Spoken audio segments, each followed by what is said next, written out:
अभी में ऐसा कोई वाला नहीं था, पिछली बार खत्म हो गया था। ठीक है, और ये पुरानी पढ़े रहे हैं, तो कुछ वहीं से ले आते हैं, तो चलते हैं। Yeah, so we are recording and live streaming now. So we are नहीं ला रही मैं। ठीक है, तो क्या है? नीचे वाली जो दुकान है। Yes. Hi everyone.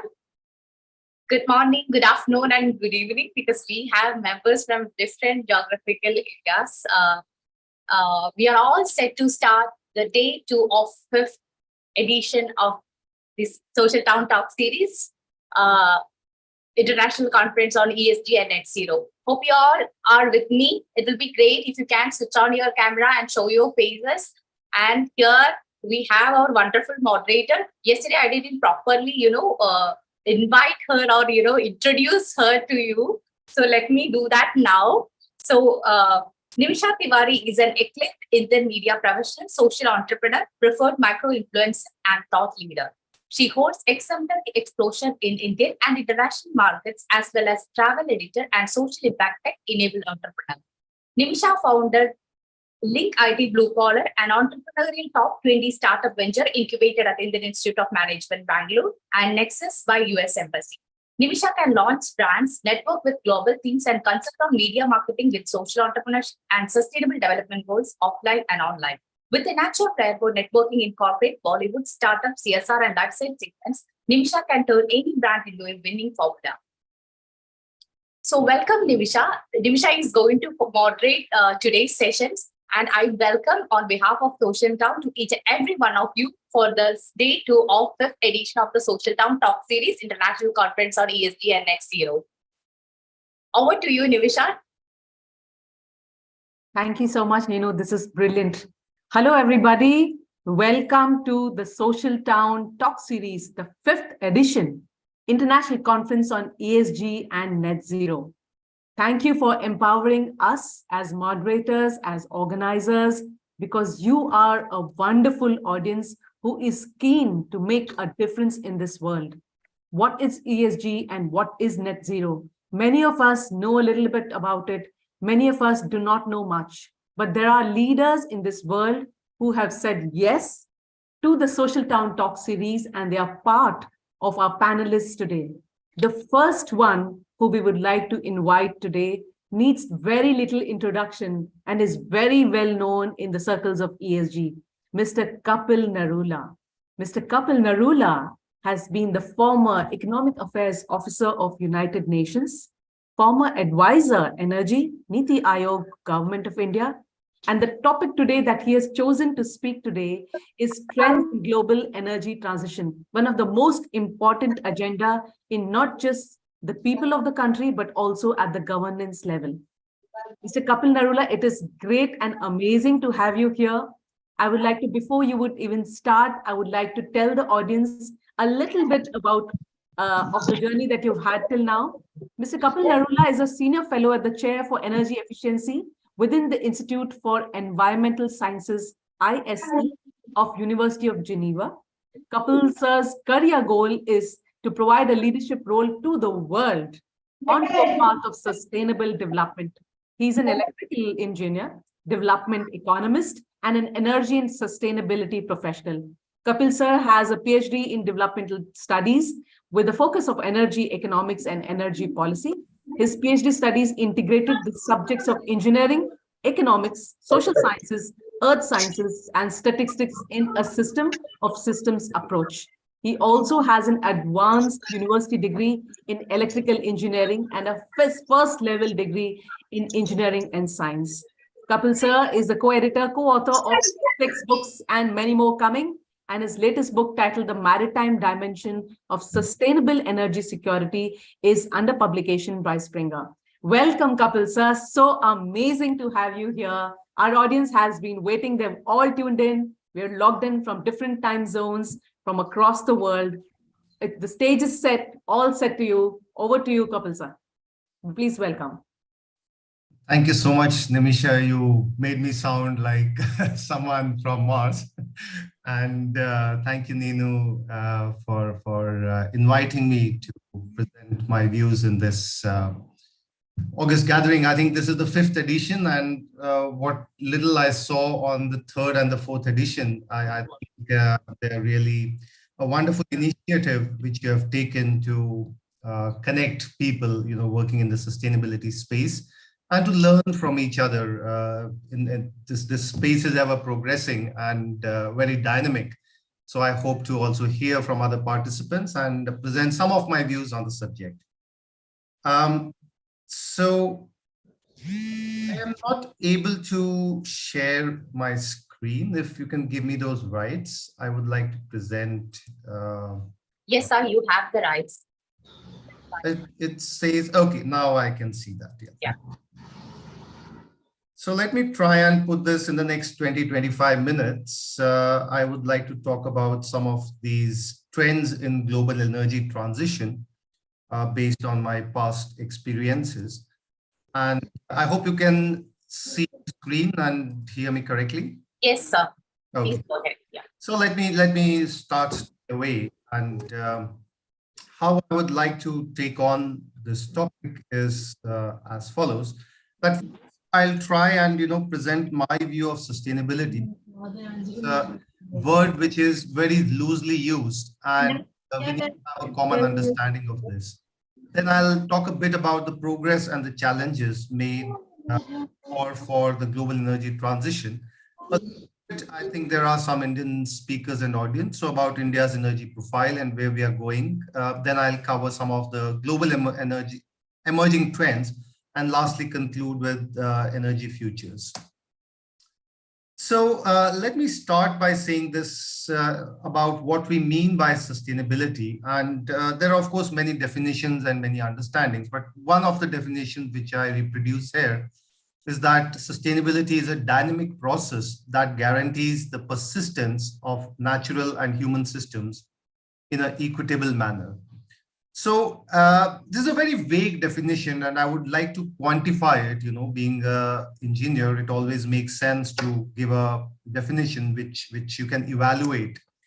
And I like these principles which are presented by the natural step framework. And it says that in a sustainable society, nature is not subject to systematically increasing. And these are the 4 conditions: that there are no systematic increase in concentration of substances which are extracted from the Earth's crust. For example, if we extract fossil fuels, then systematically, there is decrease in these minerals as well as fossil fuels. So that's why it is not sustainable. The second condition, that there is no systematic increase in concentration of substances produced by the society.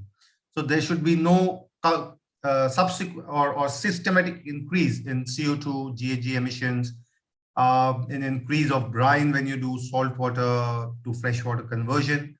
The third condition, no systematic increase in degradation by physical means. So that implies no deforestation, no draining of groundwater tables. And therefore, if you apply all these 3 conditions to any process, you will finally can evaluate yourself whether this process is sustainable or not.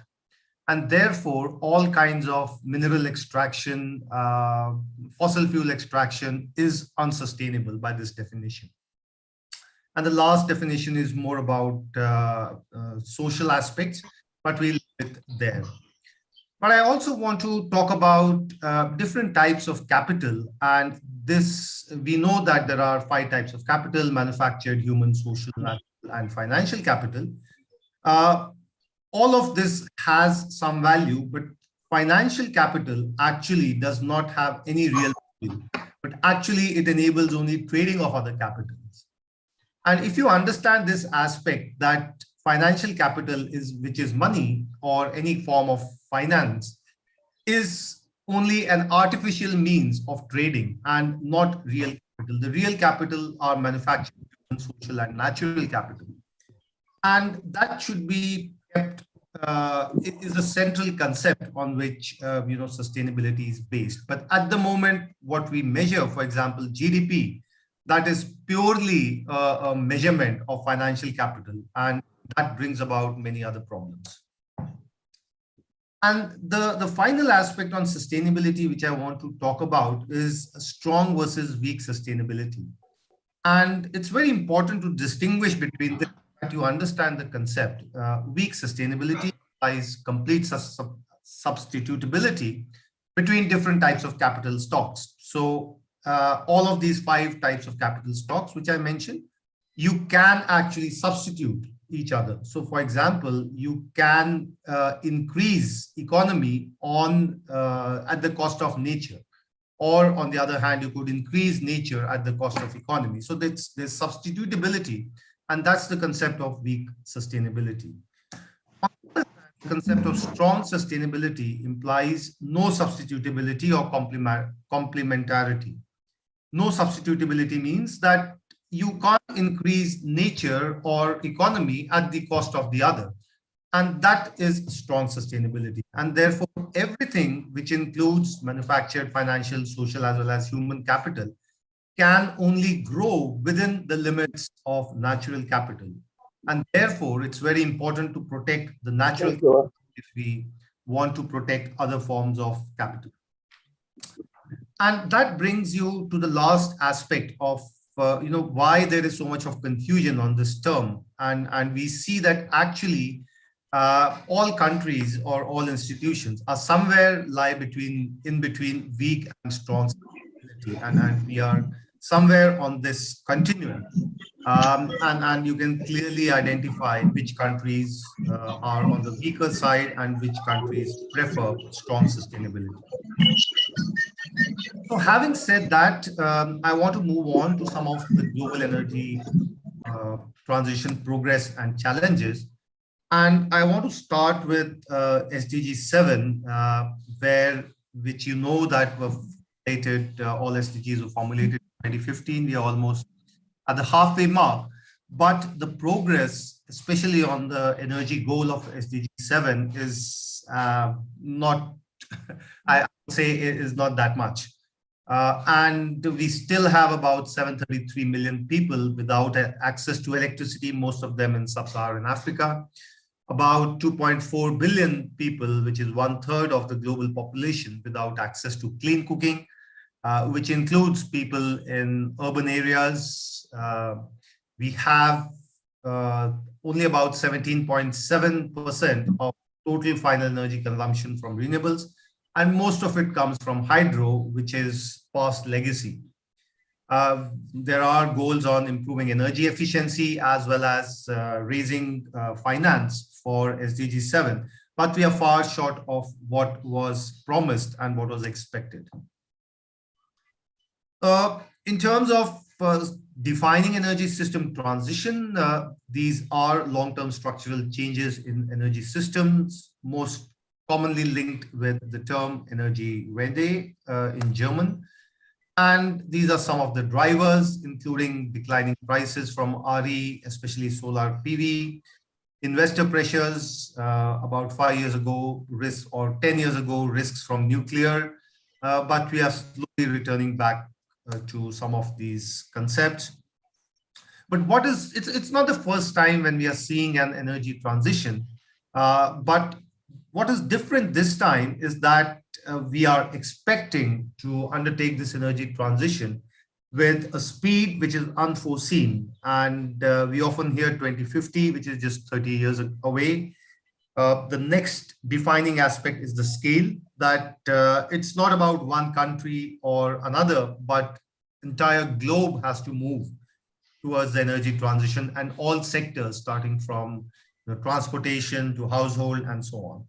And what makes it challenging is that the process also needs to be just, fair, and equitable, not only within countries, but also across different countries.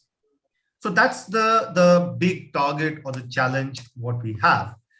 And there is a lot of hype, on the energy transition, but numbers actually speak very differently.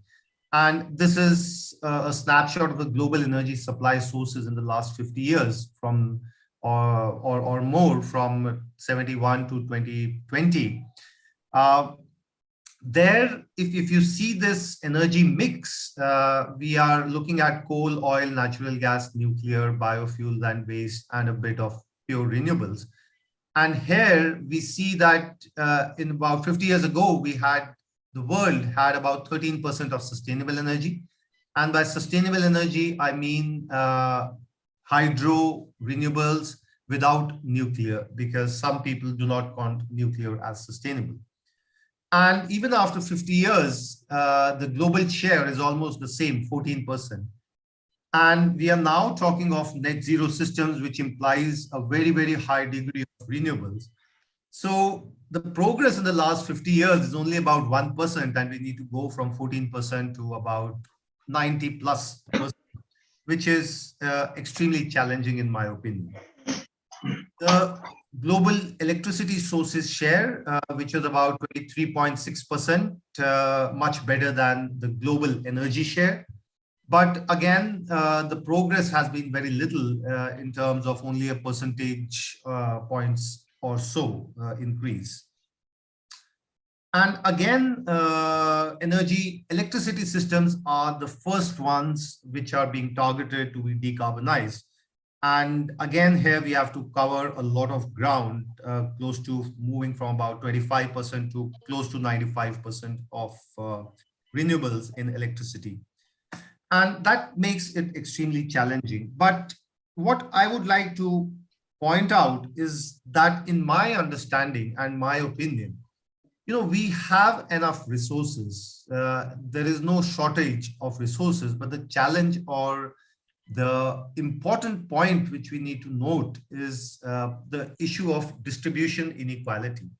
And here it clearly shows that while countries like Qatar and Iceland have several millions of kilowatt hour of per capita usage per person per year, countries like India, Eritrea, and even the global average of the world is much lower. And this results in resources being cornered by some very rich countries on their economic power, which is a very big challenge which needs to be solved. So there's enough for everyone, but the problem, as with other resources, is the problem of inequity. So how does this all relate and come together with the climate issue or the climate constraint? And this is a graph of the global CO2 emissions. We are approximately 35 to 40 gigatons CO2 per year emissions. And the global carbon budget, as it is said, we've already exhausted 2475 gigatons since 1750. And what is left is actually 420, 770 or 1270 gigatons of carbon, which is correlated to 1.5, 1.7 and 2 degree likelihood. So this constrains and brings another dimension to the energy challenge. And the time left, actually, if we continue to emit at 38 to 40 gigatons CO2 per year, is about 11, 20 and 32 years. So practitioners of climate policy and energy transition, they've already given up on the 1.5 degrees C target. That is, while they are not saying it clearly, but many people understand and say it in internal discussions that 1.5 degree is already impossible now. So that leaves us with 1.7 and 2, and most likely, if we continue to emit like this, I think 2 degrees is also quite challenging target to meet. So where are we now? And these are some of the estimates. We are here at 1.2 degree warming in 2021. If we go ahead with whatever policies and actions we are following, we are most likely land up at 2.7 degree. If countries meet all their 2030 committed targets, we land up at 2.4. The most optimistic scenario could be 1.8. And these are some of the global temperature increases estimates. So we would be landing somewhere in between 2.1 or 2.7 degrees C if we continue on the same track. But it's also important to understand, the historical emissions and who is responsible, and therefore who has the responsibility to undertake this global energy transition. So here we have the greenhouse gas and the average life for which it remains in the atmosphere. So carbon dioxide, which has a global warming potential of 1, remains for about 500 years, depending on different parameters, and most of it, vanishes in about 20 to 200 years. So therefore, I said, if you correlate my loss, that in the next 10 years, even if we take any action, or even in the next 50 years, we are going to take action, the problem is not the flows, but the problem is the stocks, which will remain in atmosphere for at least 200 plus years. And therefore, this graph becomes extremely important, where about 25% of the global emissions has been historically emitted by the US, another 25% by the EU, China, which is growing in emissions and is a top emitter today, about 12.7%, and India is only about 3% of historical global emissions. And therefore, the concept of the Paris Agreement, which was globally agreed, that it enshrines the common but distributed responsibility. It says that any kind of agreement should reflect equity as well as different national circumstances and respective capabilities.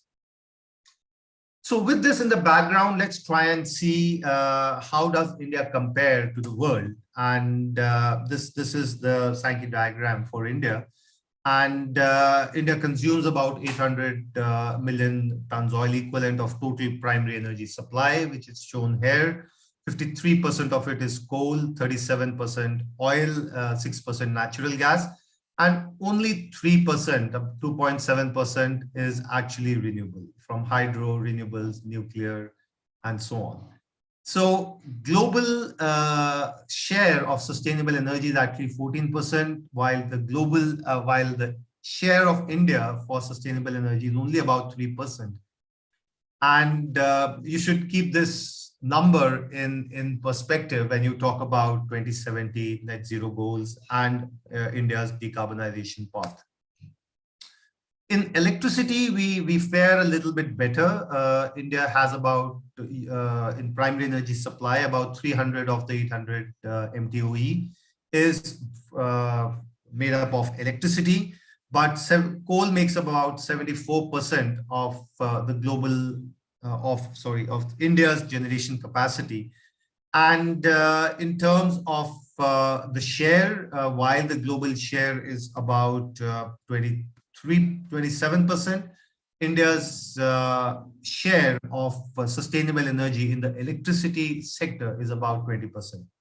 So again, there is India's challenge is much more than the global challenge, if I may call that, in terms of electricity sharing. Now we talk about a little bit about carbon emissions and per capita emissions by country to look at the equity perspective. And here, countries like Qatar or countries in the Middle East have a much larger per capita emission footprint. The US has about 14.4 tons per capita, China 7.1, and India sits at 1.7 tons per capita emissions. And this clearly highlights that for its development agenda, India needs to grow, and India's carbon emission intensity per capita emissions will also grow in the near future. In terms of share, as I said, India is about 7% at the moment of the global emissions share. China stands at about 29%, followed by the US. So how does it all sit together when we talk of the global space and different countries? And there, if we look at some of these country assessment reports done internationally on the same parameters, India also sits somewhere in the highly insufficient action but some of the countries which are almost sufficient are actually small economies, which actually do not matter. So most of the countries sit in this highly insufficient space, while some of the countries sit in critically insufficient space. And in terms of net zero, but that does not stop, political leaders from making long-term pledges, net zero pledges, including, India. And different countries have made net zero emission target announcements with the European Union, China, US, India, and various other countries. But it actually needs to be seen how much of these targets are actually converted into legislation. And that's a very, very important parameter on which I would judge the country's commitment to its net zero goals. Moving on from here, let me talk about a little bit about some of the emerging trends and on the issue. And I highlight 5 odd trends which you will see in the next few years. The first of which is digitization and growth of smart grids, which allow decentralized power generation, such as solar power, rooftop solar, as well as concentrated sources of power, to be integrated in one common platform, and then being distributed by use of smart grid, which allows you actually demand side management and control of user demand. And that is will come up across different countries, different states, as well as in different municipalities in the near future. In terms of, again, decentralization, we see that the world is moving from a centralized distribution where you have one coal-fired power plant feeding in this fashion to different domestic users. But from here, we are looking at more localized power generation, where smaller plants, as well as say rooftop solar, as well as other battery sources, also EVs can plug in to the systems. The second trend which I would like to talk about is mostly seen in European countries, where heating is a large part of their energy consumption, and approximately 80% of the heating of the total residential consumption of energy is used for heating. And there we are seeing a combination or integration of electricity generation networks, district heating networks, as well as the gas networks. So that allows interchange of power using various technologies such as CHP, thermal gasification, and so on. And all of this is leading to the emergence of what we call as multi-energy grids, where gas, electricity, heat, and grids are combined together. And this gives us redundancy. This gives us exchange of or multi-use. For example, use of CHP plants for electricity generation as well as for heating, use of waste heat networks, and so on. The third trend is on energy storage, and here we are seeing the emergence of, we all know about electricity storage and batteries, but there are also other kinds of energy storage, such as thermal storage, hot water, molten salt storage, compressed air storage, and that is actually shown in terms of the scale, which is the capacity, as well as the discharge time. And depending on the actual application, the technology is selected. For example, for smaller capacities and day-to-day storage, batteries can be useful, but for much longer term and large-scale storage, pumped hydro storage is the best mechanism. The last is, emergence of other technologies such as hydrogen. You hear a lot about CCS, hear a lot about power to gas, but all of these have a high implied cost and it requires a lot of infrastructure. And therefore, countries, need to carefully evaluate their options but not jump on the bandwagons. Some of these technologies are very some of these technologies are very, very important, but they are niche technologies which are useful for certain sectors. They should not be applied across the board to all sectors. Moving on from here, the last trend which I want to talk about is about technology convergence, where you've seen that all of these have been replaced, whereby 500 about 500 watts of power consumption by these different appliances has now been replaced by 5 watts, and you see a lot of technology convergence which will keep coming on. And all of this is going to be powered by smart and smart tools, as well as artificial intelligence, use of control systems and technology. That's going to be in the background of all of these trends. In the last concluding section, I would like to talk about some of the energy futures, and because we are talking about net zero, I wanted to present some of these scenarios. And mind you, these are only scenarios, only computer simulations.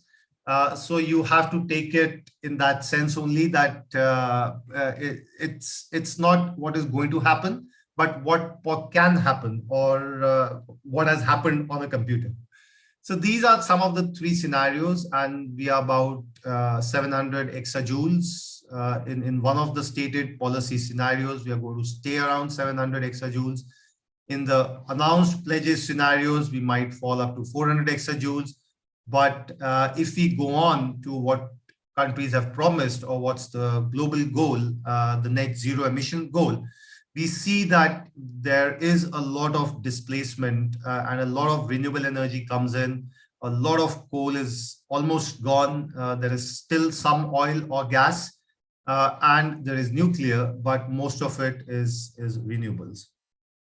So, and on the other hand, so this is, as I said, the projection of net zero scenarios, how they can be reached by the IEA. But on the other hand, we also need to see what is being projected by some of the fossil fuel companies. And there is often a disconnect between, what is desirable and what's actually happening. And this is how, ExxonMobil, one of the leading global oil companies, energy companies, has projected that this is how the demand is going to happen. So demand is going to grow. That is clear, from about 400 odd quadrillion BTUs to about 600 quadrillion BTUs. And this is how they say that by 2050, this will happen.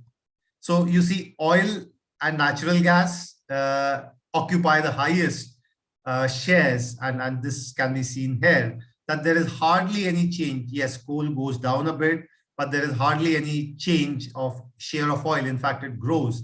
Similarly, natural gas also grows. Renewable grows, but it's only a slight bit.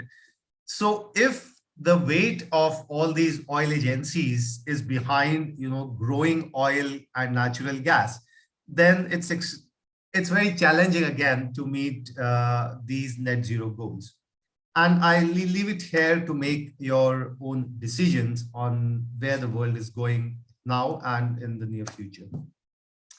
But what I wanted to present to you, that this is the range of possible mixes in 2050 under different scenarios. And this also covers the 2021 Energy Outlook by IEA, various other scenarios by the IEA. And what can be made is, you have a large range. This is the share of different primary energy sources from 0 to 50%.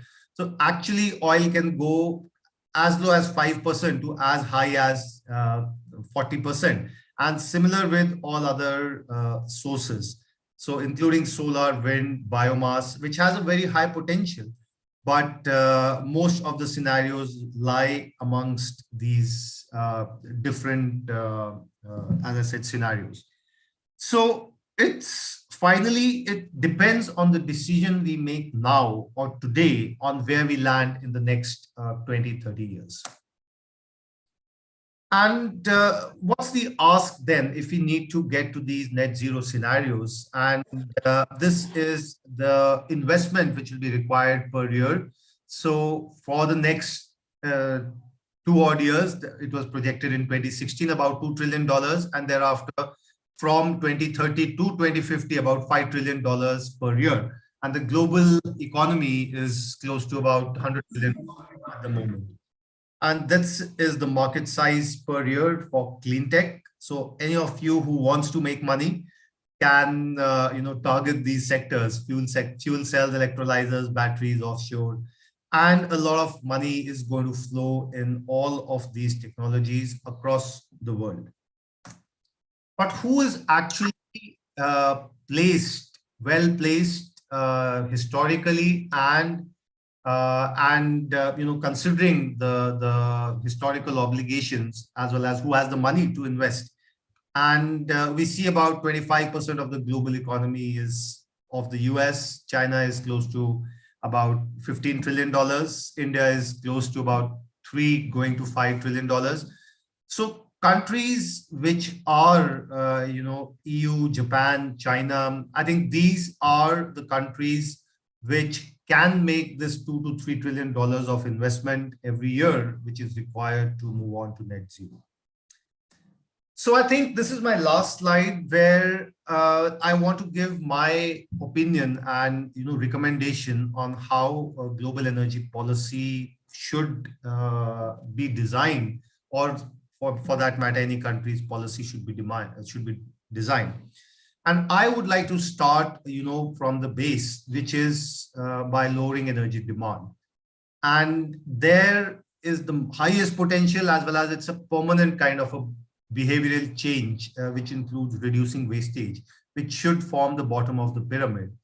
Not much attention is given on energy efficiency, but about 25% of the savings or energy demand reduction can come from energy efficiency. And I think it has to be a point which has to be pressed again and again and again, because that's a permanent change in energy demand. And then you have technical solutions which reduce the peak demand or optimize energy use, followed by, only then after you exhaust these options, we should go in for renewable energy as well as storage. And only the last tip, should be met by biofuels, electrification, fuels such as hydrogen, and what cannot be mitigated or dissipated, you should go in for CCS or geoengineering solutions. So I think there is no ideal pathways. It should be an energy policy. It should be country specific, but all efforts, should be made across these, probably, or recommended in this order. But sometimes there are challenges. You get stuck with energy efficiency, and therefore you can focus your attention on some other aspects. And for every country, you have to have different kind of policies and approach.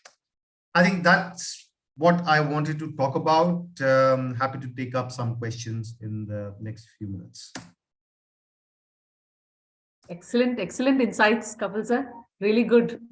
All our audiences are zapped with the way you are actually anticipating the kind of trends in future that we will be able to see, and how each country in the world can actually collaborate to understand if we can lower our energy demand, or if there is energy production, how we can decentralize it. So some of the questions are coming on chat to us, and some of them came directly. One of the questions which came directly was also on the fact that India's defense system uses a lot of nuclear energy, and they've been able to use it quite safely. Considering that the nuclear energy can produce such high energy in terms of kilojoules also, and it can be somehow moderated for let's say consumers who are household level or industrial level. Why is it that India is not able to take a call on using nuclear energy, considering our consumer base is extremely high? It's the highest in the world in terms of numbers. Yeah, so this question of nuclear is, a policy decision by the government for about 50 odd years, 70 years or more. Nuclear has been a very safe option. But, after the Fukushima disaster, Japan made a promise to not use nuclear. If you consider the cost of nuclear, including the insurance cost, the costs become prohibitive. In case of an accident, the compensation or the disaster which is there is extremely, extremely high. So while the probability of disaster or the risk from nuclear is a bit low, but the impact which a disaster can, if there is a disaster, is very high. So it's left to countries. So countries like, France has 80% or more coming in from nuclear. Many countries have, including Japan, have now done a U-turn on commencing nuclear power plants. We see a lot of interest in small modular reactors. We see a large interest in hydrogen, in fusion reactors, which is happening across the world, a lot of research. China is building a lot of nuclear power.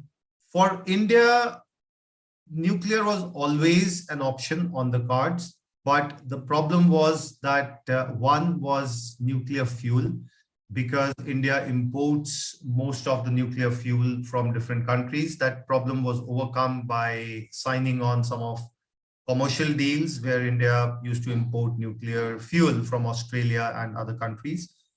Now the challenge is land acquisition for nuclear power plants. And while India has a large target, it was never able to, make up for that target. But I think as per latest news reports, the next nuclear plant will be based in Haryana, if I'm not mistaken. And it's an option which remains on cards. It's a safe option, a reliable option, and a carbon-free option.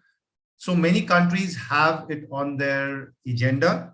But again, it boils down to being a political decision. If you're willing to take that risk, then countries can go ahead with that option. So there's another question that Prachi has asked, and I'm also equally interested because my own startup, Blinkit Blue Collar, works in the EV sector. So EV market, e-mobility solutions can play a vital role to achieve net zero. And it's quite easy to understand because we do have successful examples right in front of us, especially from the countries which have been using electric vehicles for a long time. We could also probably do the same, and we will be able to cut down on our emissions largely because the fuel will change.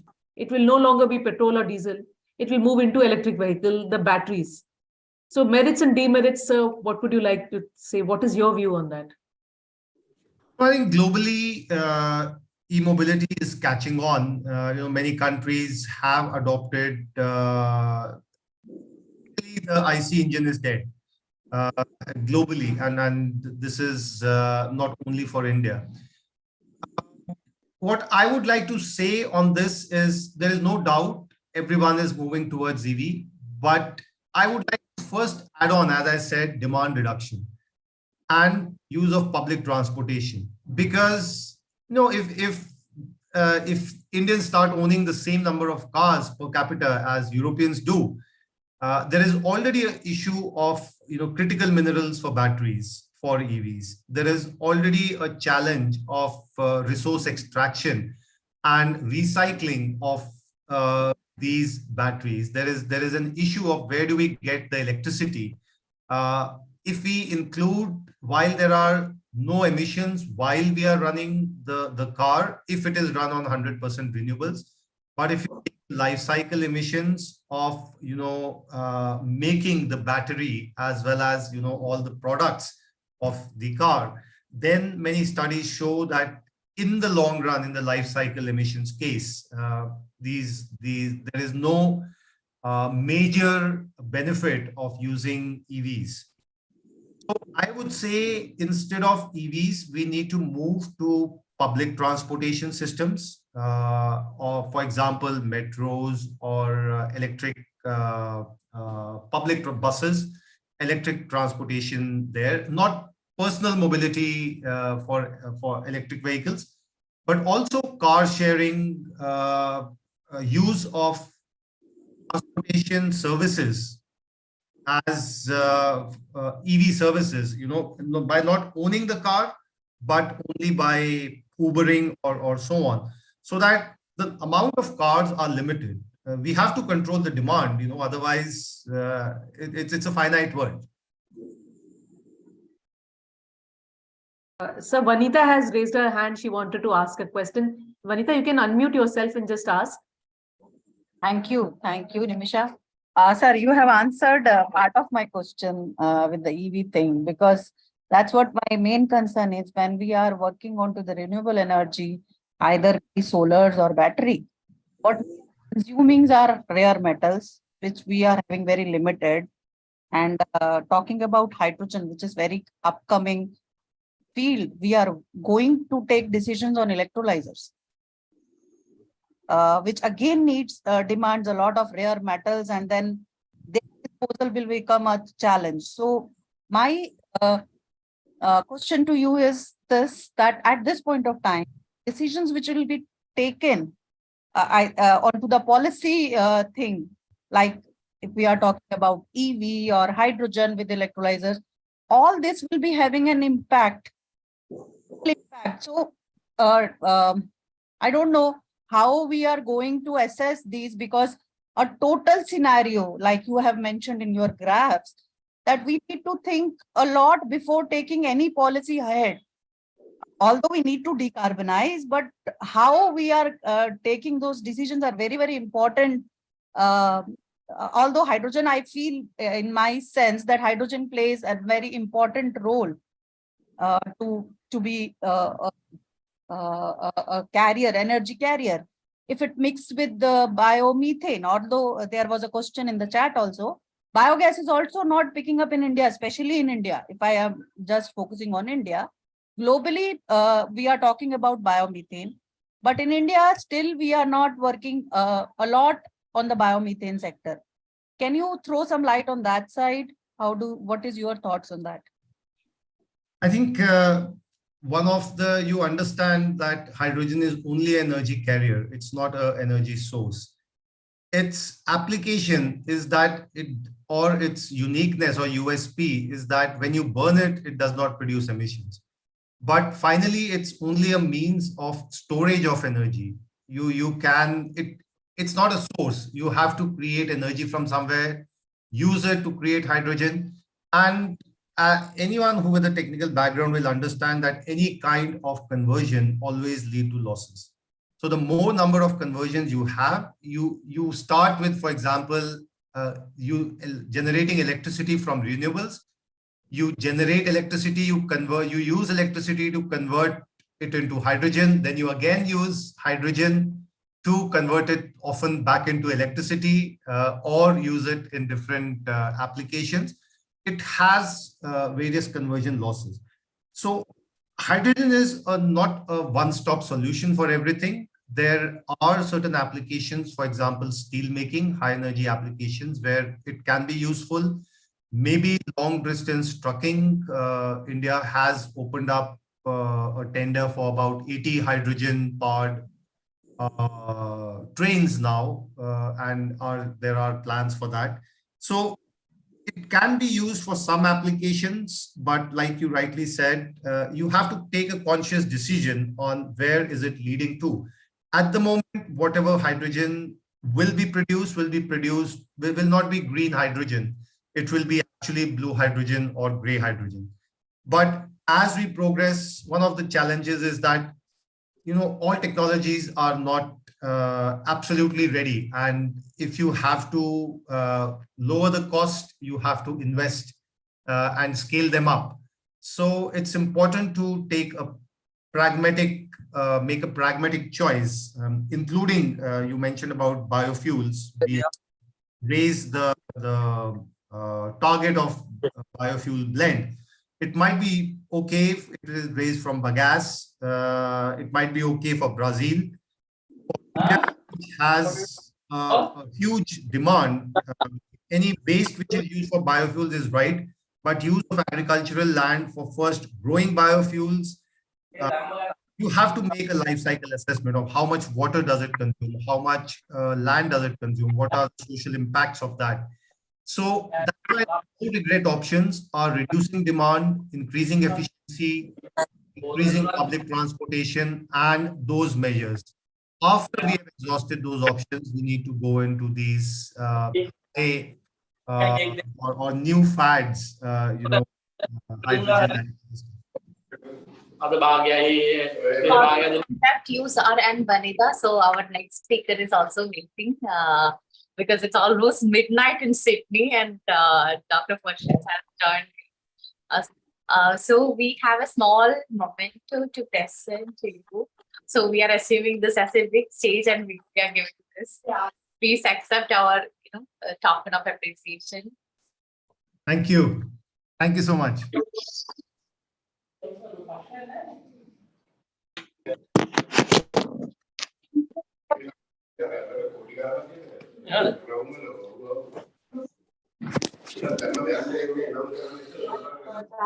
Talk about burnout, which is one thing we have from a lot of number of that.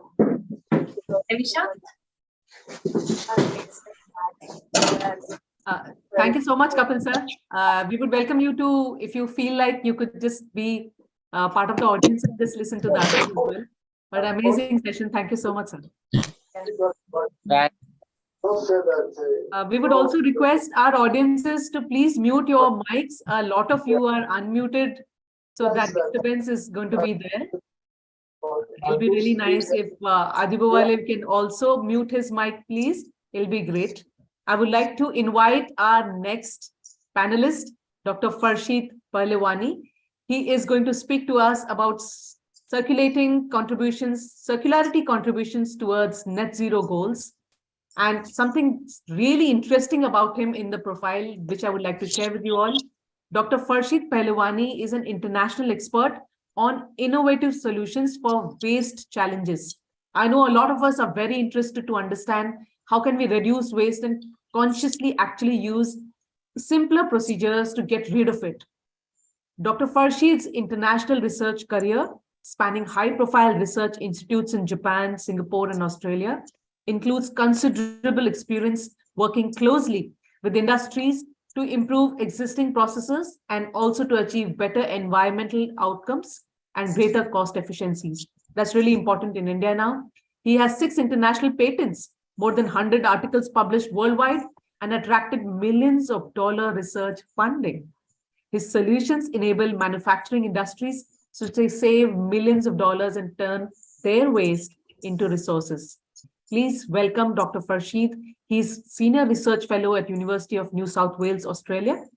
He was a research scientist at Singapore Institute of Manufacturing Technology and was also a research fellow at Tohoku University, Japan. He has not only made considerable progress in incorporating waste into metals manufacturing, but Dr. Farshid has successfully adapted and applied metallurgy knowledge to achieve the transformation for non-metallic waste into green materials. Welcome, Dr. Farshid. Really an honor to be welcoming you here. Welcome. Thank you very much for the nice introduction, and thank you for inviting me to this forum and talking about the net zero. I'm 100% sure all of you is now the first question that coming to your mind is how the circularity and waste is linking to the net zero and why we are talking about that. But if you're okay, I will share my screen and we can go through that together. And a little bit understanding about this link between the circular economy and net zero and how we can using this concept to make sure that we tap into every possible avenue to achieve the net zero, to achieve the carbon reduction in the process. So just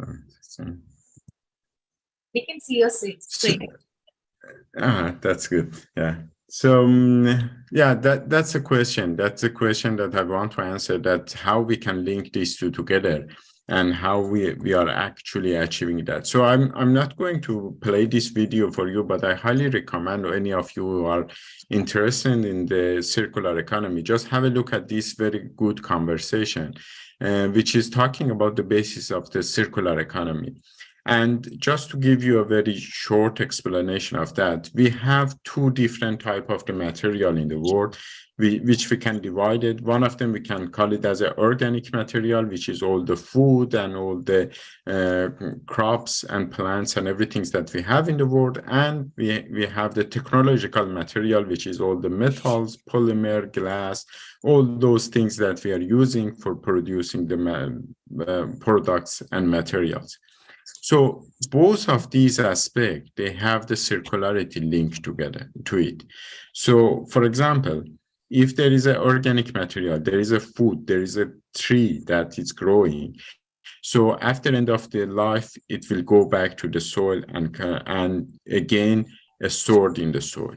At the technological material as well, we have the same concept of the circularity, which I will explain it more to you. But by this definition, the first thing that comes to the mind is that all of these material during the production, if it is technological material, for example, if you're producing a metallic component or producing a battery or producing, for example, a car, for producing that, you are actually emitting carbon in the process.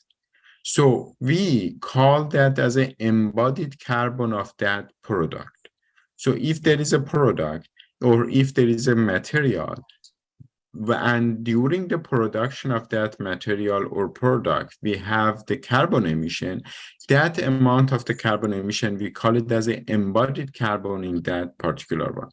In the organic material, also the same. For example, if you have a tree growing, that tree is absorbing the carbon in itself, it stores the carbon, and then at the end of the life, when you basically cut that tree, it can have the releasing it through the degradation or through the burning, or you can put it back into the soil and you store that carbon into the soil. So that's the concept, and that's a link that I want you to pay attention while we are going through this process, that every single material or every single component that you are using, they have embodied carbon. So if we keep using them and we keep them in the economy, it means that we don't need to emit more carbon to produce a similar component or produce a virgin material. So we can have that carbon which is embodied in that particular product or material, keep using it. So that's the whole idea, and that's a question of linking these two together. So hope now I'm answering your question. You can listen to the rest of it. So, and it's not so much confused. I want to introduce you a very beautiful concept, Japanese concept, which called motonai. So this concept means that it is bad. It is the shame that something go to the waste without using it to the full potential. So that's a big concept about every aspect. But let's look at the material. For example, if we have a material that we have produced and we use it for a particular lifetime of it, which can be 1 hour, which can be 1 second, which can be 30 years. For example, your single-use coffee cups or tea cups that you buy the tea or coffee, you drink it, it reached to the end of the life. So it's just a couple of minutes of the life. Or your car, when you buy the car till the end of the life, it can be 30, 40 years or 50 years of that. So, but when it's reached to the end of the life, there is still potential to use that. And if we are not using that, we are actually wasting it. And that's the current concept that we have. We have this linear supply chain, means that we have the material, we produce the product out of it, and we move it to the customer use it, and at the end of the life, they just discard it into the waste. So that's what we are doing now. And the ideal situation is to basically have this type of the circularity. It means that the material at the end of the life, again, coming back to the circle, by either using, for example, remaking it, renewing it, redesigning it, recovering, reforming, recycling, any part of these, it can be used and can be coming back to the circularity. So that's the whole idea. And that's the beauty of the circular economy. It means that everything coming back to be used, everything can be used again. So now you know the concept of the circularity and know, for example, how that will be affected. I give you one sideline about the supply chain as well, which means that circularity can be implemented, but the supply chain of that and looking at the circularity itself also can be modified. For example, consider the case in Australia. In Australia, for example, we have a product that comes from another country like China. We use that. At the end of the life, we collect the waste, we recycle the waste. That waste go back to China for producing new product and coming back. So from the concept of the circularity, we are adapting the circularity, it's okay.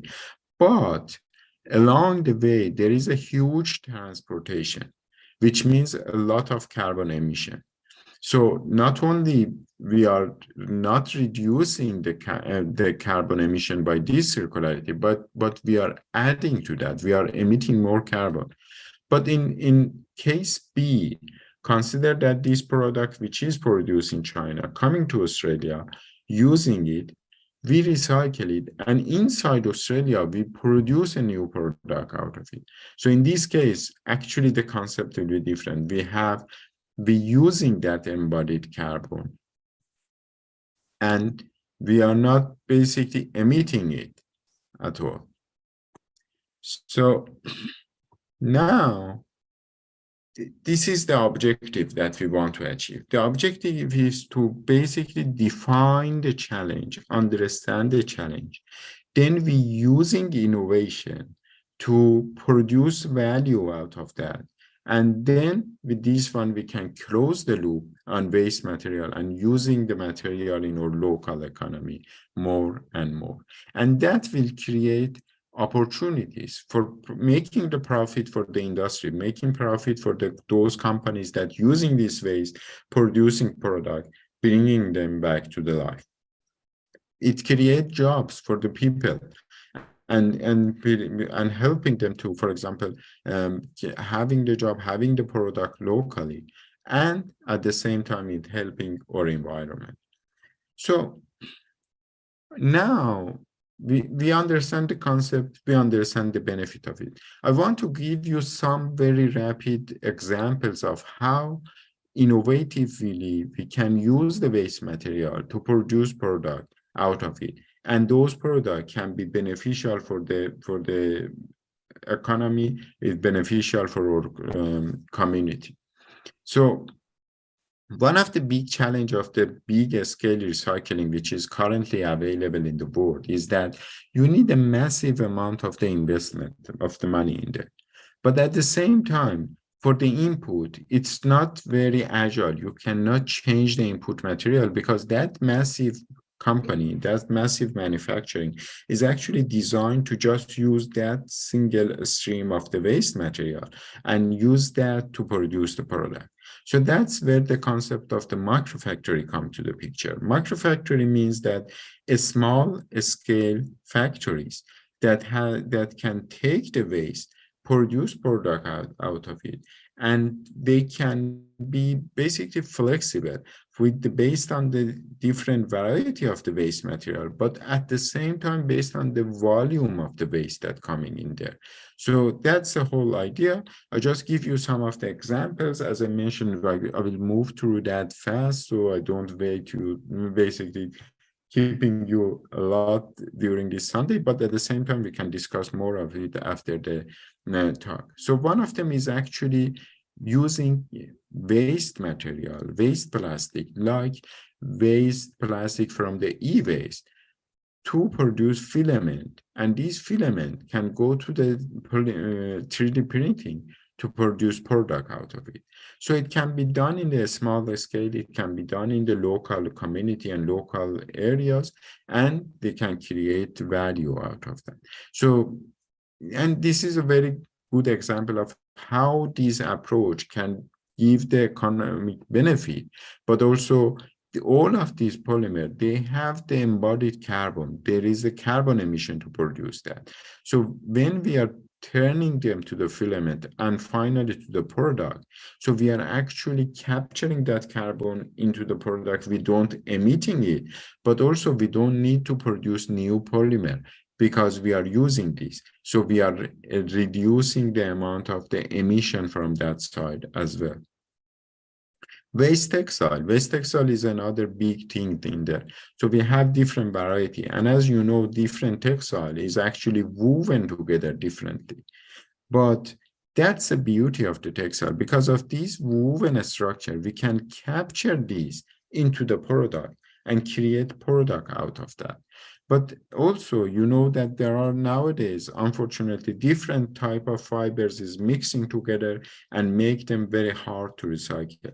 But we can use that as an advantage to produce a product. So one of the example of those products, for example, we can use them as a panels for furniture making, for the home making, because these polymers, as you have seen in the earlier pictures, they are woven together. They are very hard and very, they have the strength, so we can capture that strength into the product and produce a product out of that. Or, for example, we can capture this property of the textile, because if you look at the textile closely, you can see there is a air pocket between these kind of the fibers, and we can capture that and use that as a sound absorption or as a thermal insulation product. And for example, here, I just give you one example of the product that we have produced. We use the waste textile to produce the acoustic material. And this acoustic material, with the thickness of only 5 millimeters, is actually having the equivalent of the thickness of 25 millimeters of the mineral pool in terms of the acoustic, in terms of the sound absorption. So you can see we can use 100% waste, but produce a product that actually working as good as the product in the market, or even better. For example, here, by 1/5 of the thickness of the panel, we can achieve same level of the sound absorption. Or, for example, we can use waste textile and glass. We can produce these type of the engineered stone that can be used for making the furniture, for making the, for example, the tables, for making them for different colors, because different color of the textile can come in. And also we can produce, for example, kitchen, bench top, we can produce the flooring. So any other kind of the application in there. Again, wood and plastic one. We can use them for producing these panels, which can be used in furniture making, for home making. So, and you can have different additive. For example, you can have the coffee into that. You can have the single-use coffee cups in there. So all of these can be used to produce these kind of panels, which can have a very good property, very high strength for the building material, for making the furniture out of that. And again, for example, we can use seaweed, seashells for making them fire retardant, because instead of using the chemical, and all of them, for you know that seaweed has a lot of potential for carbon absorption. Eventually, these products become carbon negative, so you can actually produce a product from the waste that has the carbon negative, so you are not only emitting any carbon, but also you are absorbing the carbon because of the material you have used in them. Here I just give you an example of, for example, of these type of the panels from the strength point of view, from the engineering aspect of it. So each of them, you have the for example, in this particular case, which is the textile one, we can achieve double the amount of the strength required by the standard for using it in the heavy duty. So these panels is not, you don't look at them as a recycled material or as a waste material. They have the highest strengths, they have a very good usability in there. And of course, using the textile, using different components, you can create a very beautiful appearance of them, so they can be used as a also the wall features or as a many other application as well.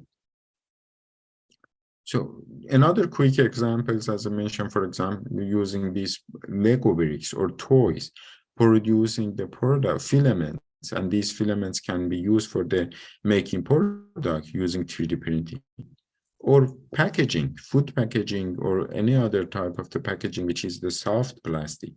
We can produce, again, flexible sheets out of that, which can be used for the packaging. So you actually recycle them, but also you capture that carbon in there, you don't emitting the carbon. So very quickly, I just want to share these two slides, which are this slide and next slide is my last slide.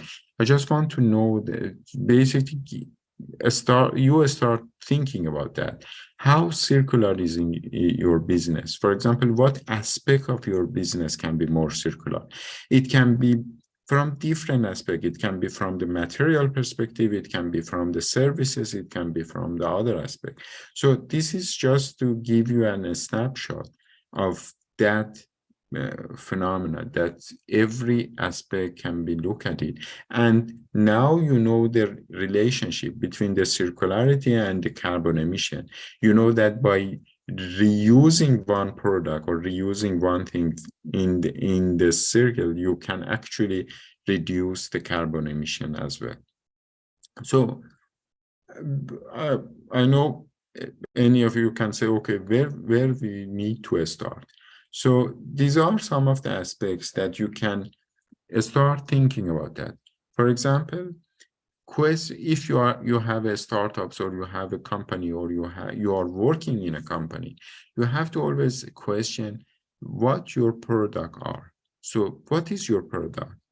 And can you turn it around? Can you, for example, reuse that? Can you recycle that? Then you need to look at the innovative solutions. As I mentioned, the existing solution is okay, they are working, but how innovatively we can capture that? Look for a second market. Look, for example, how by using that innovatively, you can create a product that can be used in other side. Talk to your customer and also follow the trends, because nowadays everybody is talking about the carbon emission and others. Follow that, but also see how you can align with that with different aspects. Not only look at the energy sector, but also you can look at your material side of it. And of course, always repairing the product is the best approach. So that's my presentation. As I mentioned, I want to finish it quickly, because always in the question and answer, we can learn more. But I'm open to, if you have any question or you want to share anything, I will just stop sharing and then we can discuss. Thank you, Dr. Farshid. Really good, very relevant examples. I think a lot of questions have come in on the chat as well. We would like to pick up one question from Ms. Dolly Bhasin, and she's asking, Dr. Farshid, can you please tell us about circularity in textiles, especially in reducing the renewable energy in production? Because the process is very energy conscious in that way. And going back to handmade products, which is the first place the recycled products would start. What is your view about it? Circularity in textiles. Yes. So basically, there are different aspects to that. So circularity in textile, always we like to create, from that textile, we create the fibers, and those fibers again coming back and produce the textile. So in any product, that's always the first thing that we want to do, because the best thing is to again bringing back to that. But always there is a limitation. If textile uses different type of the fibers, normally it's very challenging to bring back and create the fibers from that and produce product. If it is single type of the fibers, there is a high chance it's possible to do that. But if not, then we have to think innovatively. We have to think, instead of recycling, we think about reforming. Means that what product we can produce from that textile to keep it in the market again. And I gave two examples in today's presentation. For example, one of them, it can be used in combination with the wood or other material for producing the furniture type of things, or for the thermal and sound absorption. For example, now in Germany, majority of the car manufacturing, for their sound insulation part, they are actually using waste textile to produce that. So it's interesting that based on the data also I've shown you, the quality of the product is very high. So always when you have the good quality product, you can produce that. So I hope I answered the question of the Dolly. Yeah. Yes, thank you very much. Dr. Farshid, really good. You have a lot of compliments coming your way. Bhavya says, very good examples. Dr. Vanita says, very informative, practical, very useful talk. Nitin says, a great session. So this has been really amazing. Thank you so much, Dr. Farshid. Thank you. And I think Mr. Kapil has raising his hand. Yeah, Namisha, can I go ahead with a Yes, short question? Yes. Thank you. Thank you, Dr. Farshid. I think it was indeed wonderful. Shown what can be done. I have a small question. You know, my understanding is that only about less than 5% of the economy is circular. Numbers might vary a bit, but definitely not more than 7 to 8%. So in that sense, you know, a lot of it can be done, but what's your pragmatic estimate on how much of the global economy can actually be made circular in an economically efficient way? You know, considering that there is limited willingness to pay for these high-end products, which are a little bit more costly. So what's your pragmatic estimate? No politically correct answers. A fair estimate. Thank you. Yeah, no, thank you very much for a very good question. Yeah, I think there's a few aspects to that. So if you want the numbers, I think at least we can reach to the 50% because of the availability and things. But you mentioned that the higher price. Normally, the higher price is when we look at the recycling from the traditional approach. Yeah, traditional approach of the recycling, you need a very big manufacturing companies, you need a lot of input material. For that, you need a lot of transportation in there.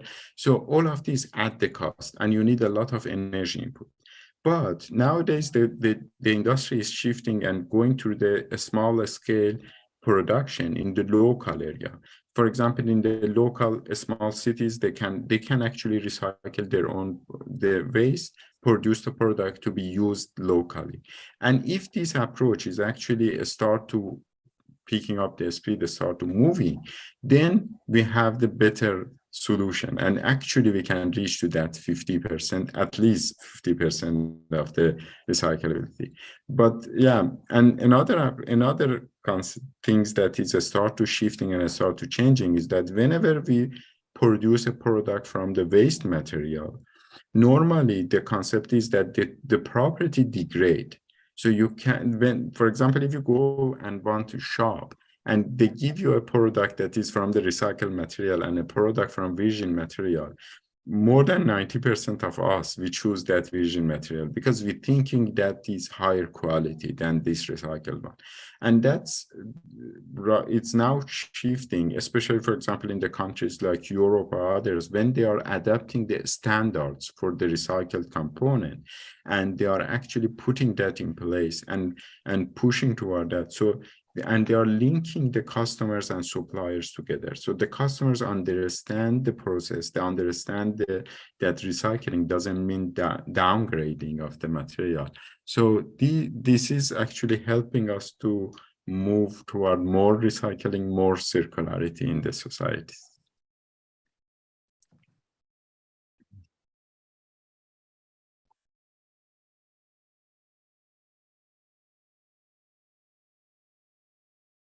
Really well said, Dr. Farshid. I liked it. The effortless way with which you are actually answering the questions, that itself puts all of us at ease. And we're all ready to learn so much more.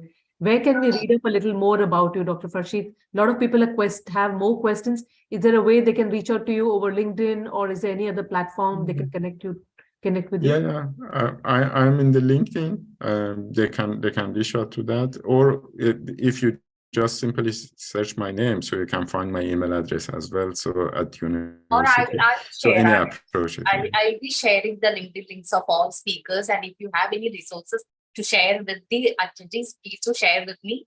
We'll be circulating it. So Yeah, now that's it's good. time for the memento. So we are all ready. Yes.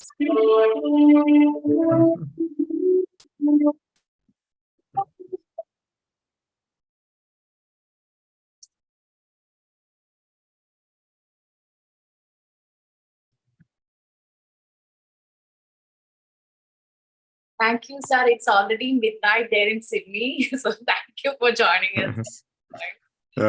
Yeah, thank you very much. Thank you, Doctor. Inshallah, next speaker is also waiting. To the great audiences who we have today, it's amazing. This journey is just becoming more and more fruitful, more and more insightful because of the audience we have today. Really, thank you for empowering us. If you have tuned in just now, we would like to say that you are in the virtual series hosted and organized by the Social Town. This is the 5th edition of the Social Town Talk Series, International Conference on ESG and NetZero. The founder and CEO, Ms. Neenu Rathin, is right here, and she's the one who has organized this entire panelist today. Absolutely kudos to her, and kudos also to you, dear audiences, for empowering us to take this virtual session so close to our lives, to learn something and to also take it forward to the others to whom we will pass on this knowledge to. And on that note, I would like to invite our next great panelist, Ms. Ekta Kumar. Ms. Ekta Kumar is a CII Sustainable Assessor, former CSR and ESG lead for Samsung and Shell. Today, she will speak to us about ESG and net zero commitments by corporates. This is an interesting one, especially IT, electronics, and FMCG industries. I really would welcome Ms. Ekta Kumar, and here's a little bit about Ms. Ekta so that you would know how learned she is and how educated she is and so passionate about this genre. Ekta is an experienced ESG, corporate social responsibility, and sustainability leader with over 2 decades across a wide spectrum of industries, ranging from banking, consulting, telecom, energy, and electronics. She has held global, regional, and country leadership roles already. She was formerly with Samsung and Shell as CSR and ESG lead. Ekta has extensive experience at leading large global and cross-cultural teams to deliver high-impact programs, which have been felicitated by global and CEO awards as well. She is keen interest and partnership from government and other like-minded corporates. She's also on the advisory board of multiple organizations currently, and she helps them to create an ecosystem that provides equal opportunity for education and skilling to the underserved children and youth, and supports women to realize their full potential. Ekta is also a decorated speaker on various platforms, including IIM, ISB, and IRMA. It is my honor to welcome Ms. Ekta. Everyone, please welcome Ms. Ekta Kumar. Thank you, Nimisha. Thank you, Neenu, for having me here with you today. It's such a pleasure to be, in the company of like-minded people who find ESG and net zero an equally exciting subject. And while there are so many nice things that you've said about me, Nimisha, I just want to add that I'm still learning. There's loads to learn. There's loads to do. So I'd like to, just share with everyone what I know. But there could be so much that I don't know, and look forward to, kind of continuing this journey by cross-learning, by sharing our questions, by sharing our experiences. So do you want me to share my screen? Yes, ma'am. You have to permission. I'll just do that, yeah? Yeah.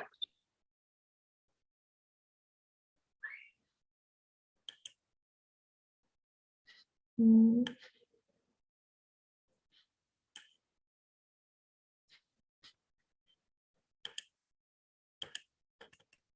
Or do you want me to share it for you? I don't mind, if you can. I'm facing some issue in kind of accessing my. Okay. Try.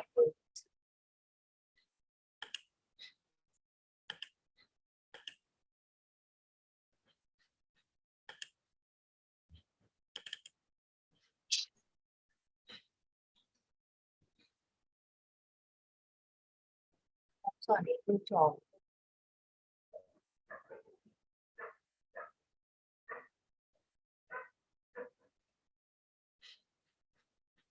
It's not loading for me.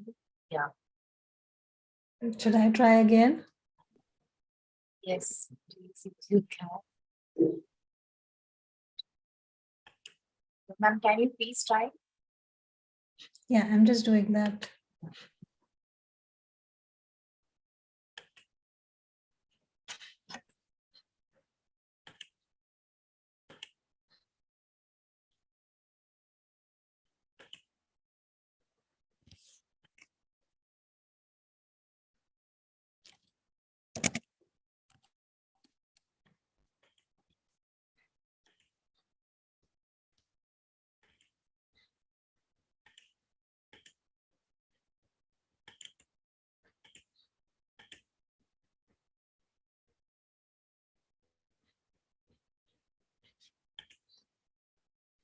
It's asking me for some password, which I don't know where and why.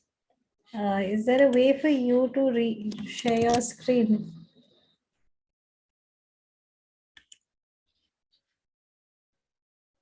Actually, ma'am, I'm trying to open it. Let me try from my end again. Sure.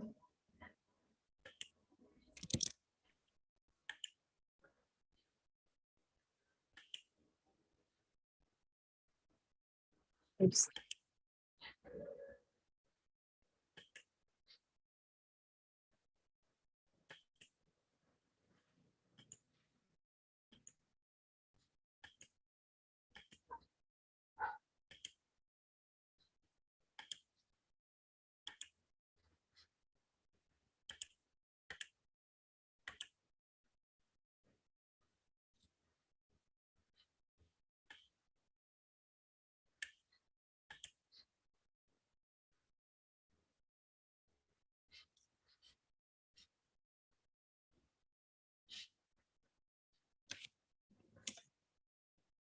Thanks, Neenu. That's really helpful.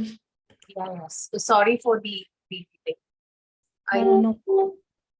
No problem at all. So as has already been shared, and without further ado, since we've lost a little bit of time in this, I'm going to be talking about ESG and net zero, mostly about net zero in the IT, electronics, and FMCG sector. As shared, I'm a CII, which is Confederation of Indian Industries Sustainability Assessor. And these are some of the industries that I've had the privilege to either work with or go and assess as an assessor and see their practices. So that's what really I'm going to be kind of bringing and sharing with you as to what I saw and what I learned in my engagements with these. And not necessarily all the companies that I'm sharing out here I have visited or interacted in person. Some of them, yes, and some of them are basically through learnings, cross learnings and forums, etc. So moving on from an agenda perspective, it's a short and sweet agenda. I will first be talking about ESG and net zero and what's the overlap between the two of them. That's something that I'm sure all of you already know. So we'll be really quick about it. After the overlap, what I'd really like to get into is the example of, the IT and electronics sector as to what are some of the companies doing and how do we see their journey panning out. Then we'll get into the examples of the FMCG sector and see how the journey is panning out for them. And then lastly, I'd like to kind of summarize by saying that what is it that we need to look for when we're looking at companies and their net zero journey, because it's so confusing. Everybody's got their whole tall claims, but what do you want to look for when you're looking at them, either as an investor or as a consumer? And last but not the least, there's a little bit of a fun fact about, how we all can also make a little bit of a contribution in reducing our net zero impact. So Nino, if you could, scroll please to the third slide about what is ESG. Yeah, next one. Yeah. So ESG is something that we all know, as in it's about environmental, social, and governance factors. And we have as organizations started measuring, the impact of our company's operations on all three of them. And each one of them has started taking it very seriously, including, the MNCs and the Indian private sector. Given the threat of climate change and given the impact that we've been having on our planet since the industrialization has started. So what does it mean in terms of net zero? As in, we all understand ESG, but what do we mean when we say net zero? And if I were to request you to go to the next slide, please. So net zero is basically where a company or a country, it could be at any level, and we know we've got net zero commitments at an India level as well, where we're saying we'll be net zero by 2070. But given that my conversation is going to be focused on corporates, we're talking about how are they going to manage their greenhouse gas emissions. That means how are they going to reduce some of them and how are they going to remove or offset some of them, because not everything can be reduced to a zero, as we all understand. So in our operations as a corporate, there's a lot that we can do differently, which can help us reduce our emissions. But there are some of these things that we can't change at all. And for that is where we're saying, okay, let's see how can we offset it by doing some reforestation, afforestation, carbon capture and storage, etc. Now we've understood what net zero means. We've understood what ESG means. Now let's look at what's the overlap between the two of them. So they both talk about climate change. They both got climate change as a focus area, where Z0 is of course saying that how do we reduce the greenhouse gas emissions, and ESG is saying that we're concerned about climate change and hence we're trying to become more sustainable so that the damage to the climate, to the environment is the minimal. They're both talking about sustainability. They both have elements of how they become more sustainable as a business. And they both need a whole lot of investment from the organizations, because you can't achieve any of this without putting in some money, either for innovation or for changing the way you do things. Say, for example, moving from fossil fuels to renewable energy. All this needs a lot of commitment of resources, which needs to come from the boards of the organizations. And as we will see now in the later slides, it's happening slowly and steadily, and everybody is making a lot of investment in achieving the ESG and net zero goals. So moving on, let's look at the IT and electronics sector to begin with. I think a lot of us feel that, if I'm in the IT or electronic sector, and including myself, as you know, I was working for Samsung before this, and we all feel, oh, we can't be doing too much damage to the, planet. It's all these hard to abate industries like cement and steel and all the other industries that are really to be, looking into their businesses. Our business model is what? Half of it is, happening on emails, and there's a little bit of production, there's a little bit of, TV panels and mobiles and this, that, the other. However, there's a carbon footprint even to the emails that we send. There is a carbon footprint to the data that we consume. And over here on the right side, you see a small, chart which shares that all this data is housed in data centers. So there's a high carbon footprint of these data centers. Then there are communication networks that help us, access all this data. Then there are, phones and displays and notebooks and, other technology that we leverage that has its own share of carbon footprint. So there's enough and more happening in the IT and electronic sector to address this as well. And now I'll move on to some examples of corporates as to what they are doing and how they are kind of addressing this, the GHG emissions that they're having, and how are they going to get to the net zero roadmap. Let's begin with Samsung. Samsung has made a claim that they'll be net zero by 2050. That means they will, either be working towards minimizing their emissions, and if there are certain emissions that they cannot minimize, they're going to look at how to offset them. Now, large part of this for most technology companies comes from innovation. So I don't know if you've already experienced some of the innovation, at least I have. Like, for example, if you look at the remote of your television today, the remote today is got a solar panel, a small solar panel behind it so that it can be solar charged instead of you using regular batteries. Now, that's such a cool innovation because you're doing away with those two batteries that need to get replaced almost on a monthly basis.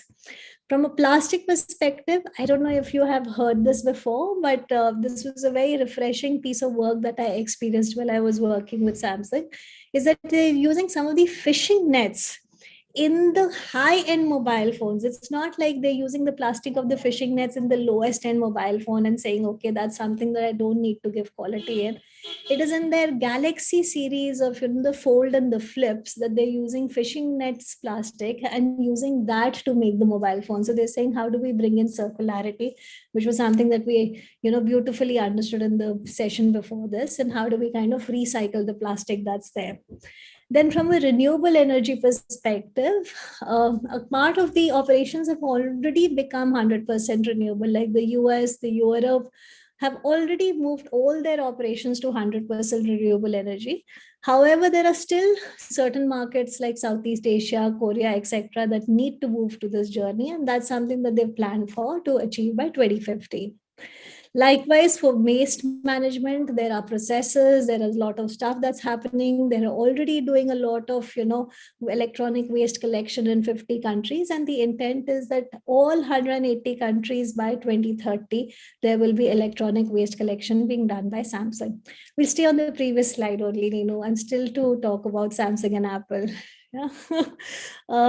Likewise, water is one of the biggest resources that comes, as a resource that we use but don't necessarily replenish. So there are a lot of, again, innovations, a lot of practices being put in place to renew water. Now, if I look at Apple, as in Samsung and Apple, are the two brand names that come to your mind when you think about mobiles and tablets and stuff. So I thought let's just put them both together on the same slide. Now, Apple has made a very ambitious plan. It's not 2050. It's not as per the Paris Agreement. They're saying if we can do it faster, why not do it faster? And by 2030 is what they're saying, that they'll be at a net zero. Now, again, same concept. They're looking at innovation. They're looking at renewable energy. They're looking at avoiding direct emissions, where manufacturing, etc., they can reduce it. And they're looking at carbon renewal, which is the space where they're coming in by saying, let's look at afforestation, for planting more trees, etc., carbon capture. one of the pieces of Apple that we've all known if we've used an Apple product is that we really don't like and enjoy so much is that they don't give you a charger along with their devices, especially with the iPhone and the Apple Watch. And one of the reasons for this is that they had found out that, by doing this, they were saving some 8.61 lakh tons of carbon emissions per annum. Now, of course, there is a bit of a challenge and an inconvenience that the consumer faces because of this. And in a few markets like Brazil and the US, there have been, court rulings that say that you'll have to provide a charger when you sell your phone or you sell your watch. But the intent was good. The intent was to really reduce the, the plastic and all the metals that get used in manufacturing a charger. Moving on, let's look at some of the we've spoken about electronic companies. Now let's look at some of the IT companies. Neenu, if you could just change the slide, please. So just looking at two giants over here, Amazon and Microsoft. Amazon is saying net zero by 2040. Microsoft is saying net zero by 2030. And Microsoft is going one further as well by saying that we will remove all historical emissions since our founding in 1975. So between 2030 to 2050, they're saying not just will we become net zero for our current operations, but we'll also try and remove the emissions that have been there in the atmosphere because of our operations since 1975. Now that's a tall order, but obviously they have got plans that back this, commitment that they are making. In Amazon, as you can understand, a lot about is about, transportation, which is where they are looking at a large fleet of, electric vehicles, which will address the emissions from transportation. They're looking at renewable energy. They're looking at more sustainable buildings. They're working very heavily with their supply chain to decarbonize the supply chain. And in Microsoft, they're again, innovation, as I can, say, is a common thread across all organizations. They're working heavily to remove, carbon through innovations and, new technology. They've in fact created a fund for that. They're empowering customers around the world also and saying that not just my carbon footprint, but you as a customer of Microsoft can also find out what your carbon footprint is. Then renewable energy, water, zero waste, some of these common threads that, kind of exist not just in the electronics and IT companies, but across all companies, which is whether it's a brick and mortar automotive company or an FMCG company, they're all looking into these aspects. Now, moving on to the FMCG sector, let's look at, what really is the makeup of the FMCG sector, because FMCG is a really large word, as in it's all encompassing. And there was a small report that was published by World Economic Forum very recently, where they were talking about, the top 8 sectors that contribute to emissions in the supply chain, or the highest emissions in the supply chain. And our friends in FMCG and electronics were amongst the top 8 over there. So FMCG again has a lot of emission thanks to supply chain and of course other activities as well. And let's look at a couple of examples over here. Like we're looking at Nestle. You can change the slide to the next slide.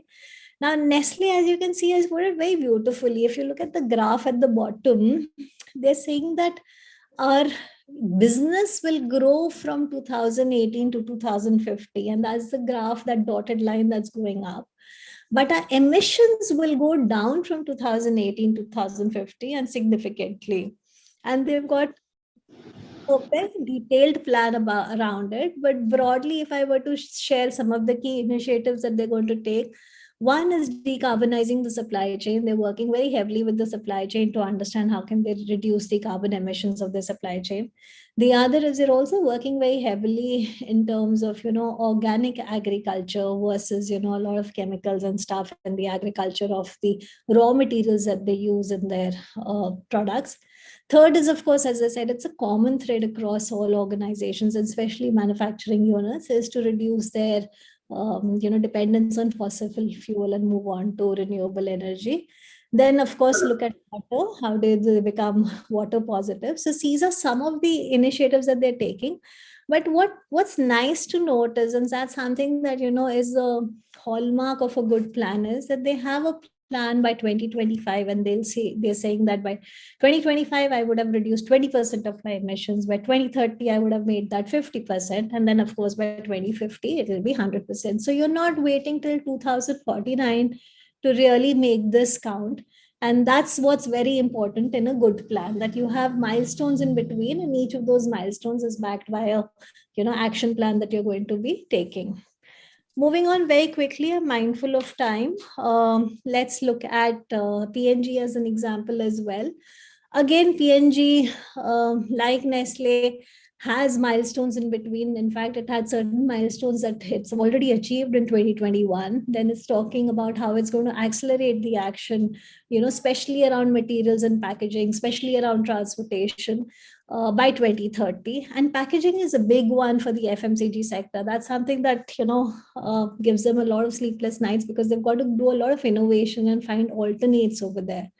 Then, of course, there's this whole piece that they're saying that once we found the solution, we're going to scale it by 2040 and then be net zero by 2040 as their plan is. So again, a very interesting roadmap by the FMCG sector as well. But I will now like to turn this conversation into what exactly should we be looking at when we look at companies and their plans, because they all look so nice and fancy and there are so many action points in it.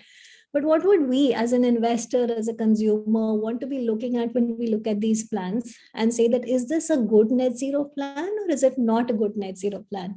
And Neenu, if you can just go on to the next slide, please. So the first thing that we need to look at is the scope. As in, a lot of organizations have it very clearly listed out that this is what I'm going to do about scope 1, which is your direct emissions. What am I going to do about scope 2, which are your, the electricity, heat, steam emissions, which happen at the, at the end where all this is getting generated. And last but not the least, the scope 3, which is indirect emissions, which means in your upstream and your downstream, when the raw material is coming to you or when the finished good is going out of your factory, what happens to those indirect emissions? So you would notice that in a lot of these plans that's already being spoken about, but some plans are better than the others. The scope 1, scope 2, scope 3 is being called out far better than, in the others. So that's something that's worth noting. The second is that when they talk of methods, are they talking about actually cutting emissions, or are they just saying that, oh, we'll go and, buy carbon offsets? That means, plant trees, look at devices, which will perhaps happen sometime by 2030, 2040, which can, do carbon capture at scale. Currently today, there are not many such options of carbon capture at scale, apart from, planting and afforestation. But that's broadly the roadmap, keeping it till the end and, pushing it out till there is some technology that can take care of it. And as you would have noticed that across these organizations, they're talking about cutting emissions, they're talking about renewable energy, they're talking about innovation, they're talking about multiple other things to change the way the businesses run. And last but not the least is, are there milestones? And, is there a validation for what they're saying? So is milestone which says by 2025 I'll do this, by 2030 I'll do this, by 30 I'll do this, or is it all pushing it out to, if I'm going to be net zero by 2040, I'll achieve it all by 2040 without saying what are the milestones in between?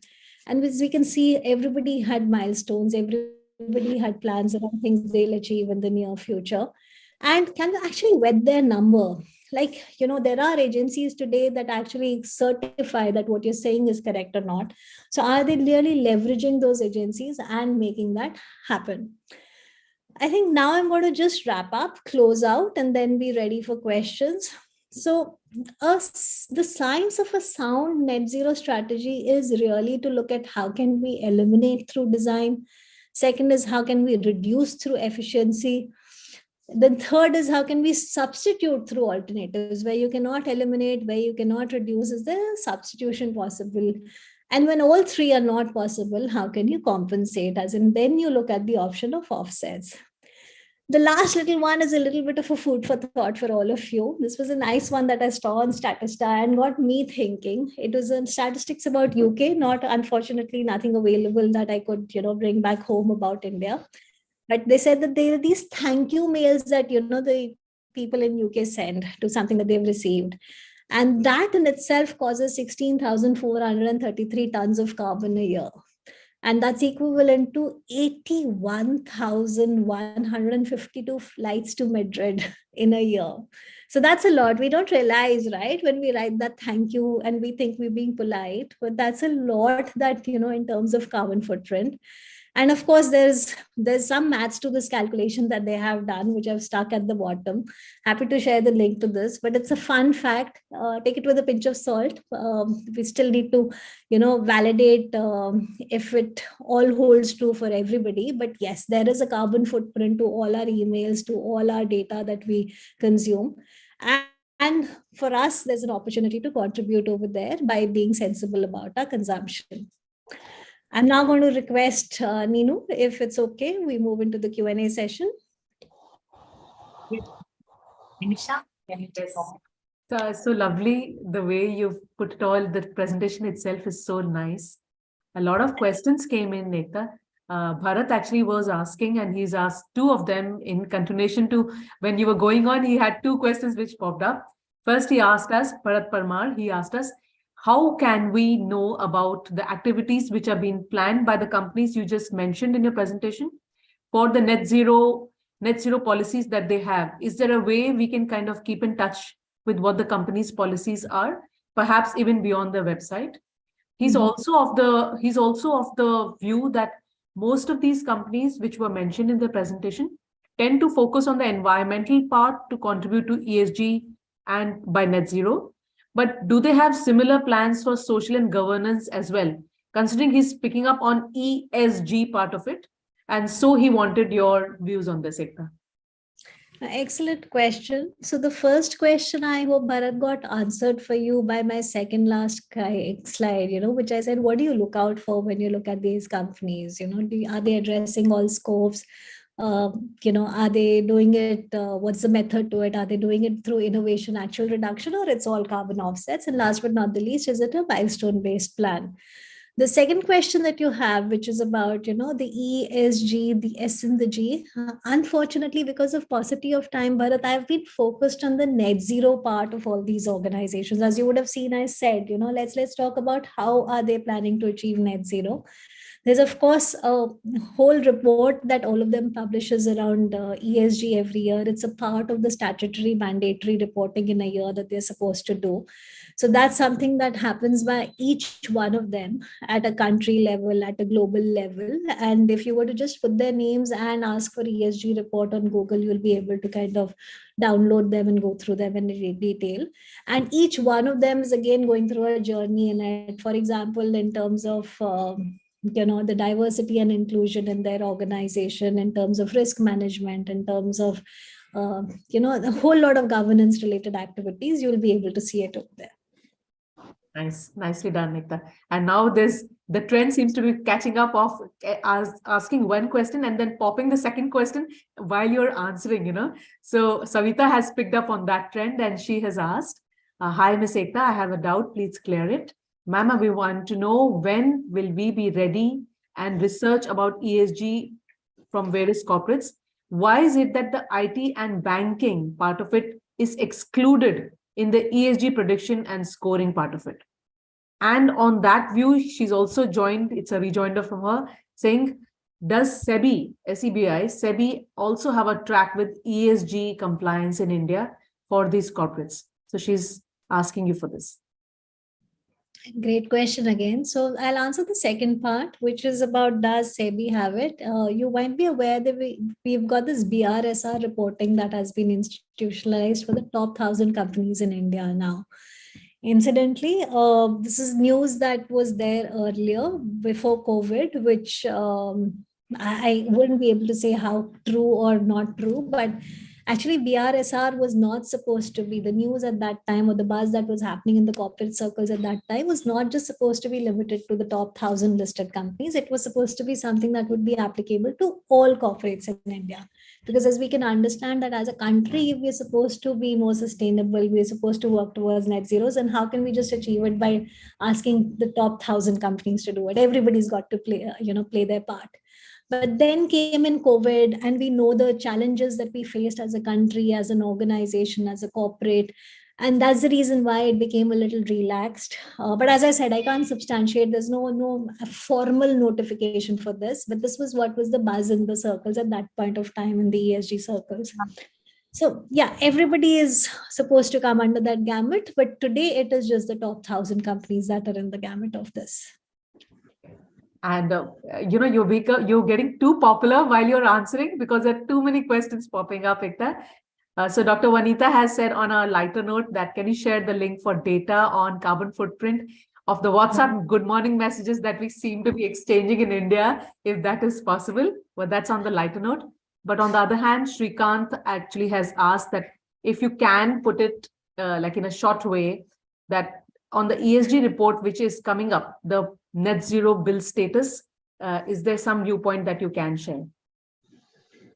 Well, I'll reserve that for now. So I'm a little wary of talking about things, while they're still firming up. So let's keep that for another conversation. And just sharing something that I think everybody would like to enjoy like as much as I do. So while I can't give you a WhatsApp good morning message carbon footprint, but there is this carbon literacy project. Just Google, not Google, go to LinkedIn and find them.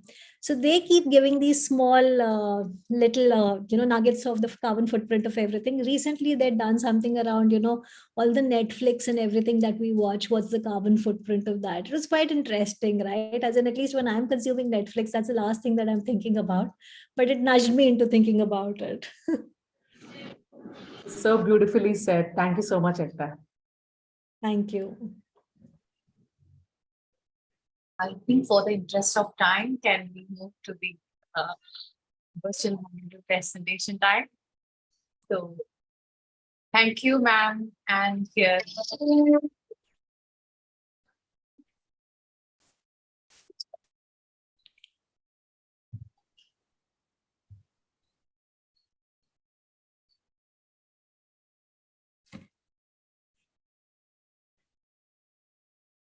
Thank you, ma'am, for joining.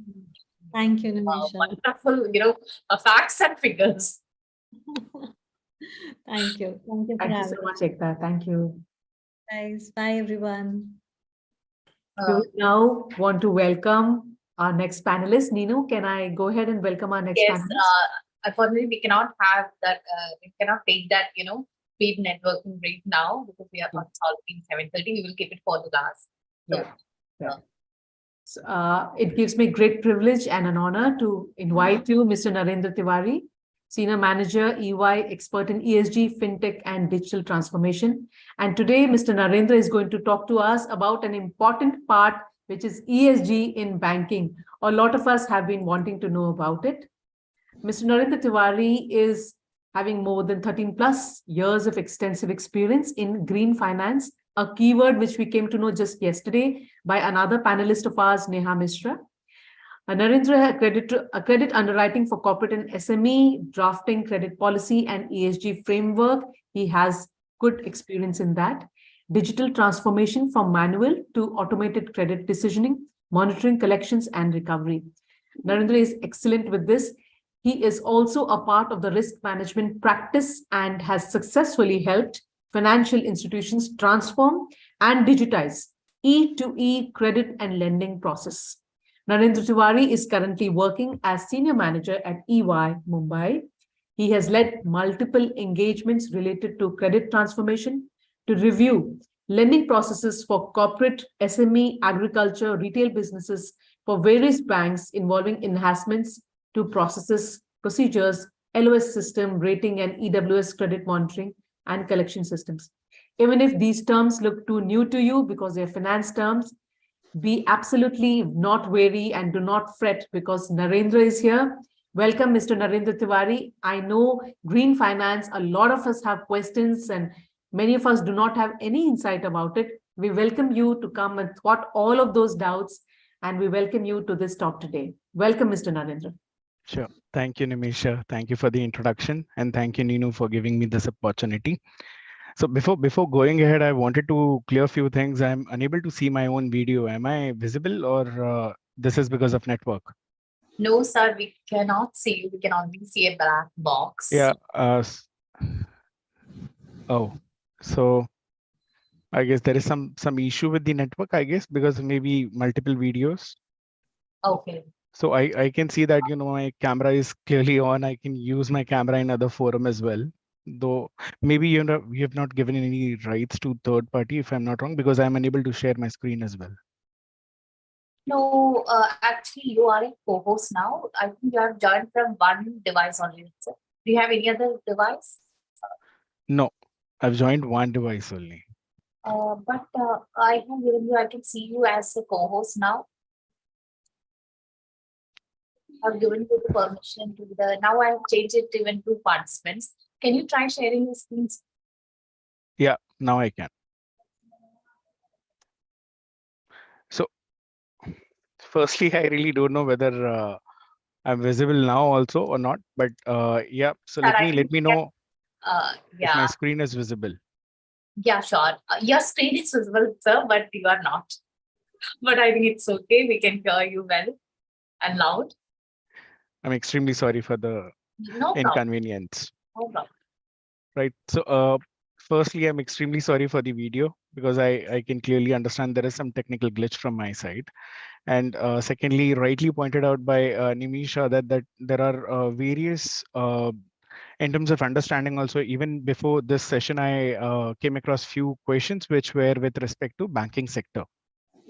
So I believe this session will help those people understand where India is right now in terms of lending, where it is right now in terms of green sector, or say where we should focus at right now in ESG, where we are right now. So that's the reason why the whole objective of this talk is to make sure that we all are aligned. I'll give you high level understanding where we are and where Indian banking sector is right now. So let me start with the landscape first. To give you high level overview in terms of regulations. So there are multiple regulations which is being recently introduced in Indian market. Thanks to RBI and SEBI, they're continuously working with various consultants, including us. They usually have talked with various consultancy, and they come up with various discussion papers. So that's what you can see in left side that, in 2019, since not only 2019, let me give you more insight that even before this, there were various talks with RBI. So initially, there were several different terms which were being used, but as ESG evolved, we started discussing about ESG particularly. So in 2019, you can see RBI came with annual publications first, recognizing climate related financial risk. And this is where, even bank need to keep a main focus or side towards, because obviously if bank is lending to various corporates, so we do understand that, corporate is in need of liquidity. There should be some push with respect to these factors, that every corporate needs to inherit these factors in their day-to-day life. Then only these corporates will ultimately implement ESG in their day-to-day corporate life. So unfortunately, I can see that initially there was no major focus in India, but keeping this in mind, since 2019, banks, specifically regulators, are very much focused in terms of making sure that all corporates adhere to these regulatory guidelines as well. Like rightly pointed out by Ekta as well in previous discussion. So she highlighted that BRSR was also introduced. Initially, she's right that initially it was meant for all corporates, but due to various hindrances which came in 2020, it was laid down for only 1,000 corporates. So you can see that in 2019, RBI understood and recognized climate-related financial risk. In 2021, Ministry of Finance have announced and formation of TCFD and with respect to Task Force of Sustainable Finance as well. So RBI also joined NGFS in 2021, forming a sustainable finance group.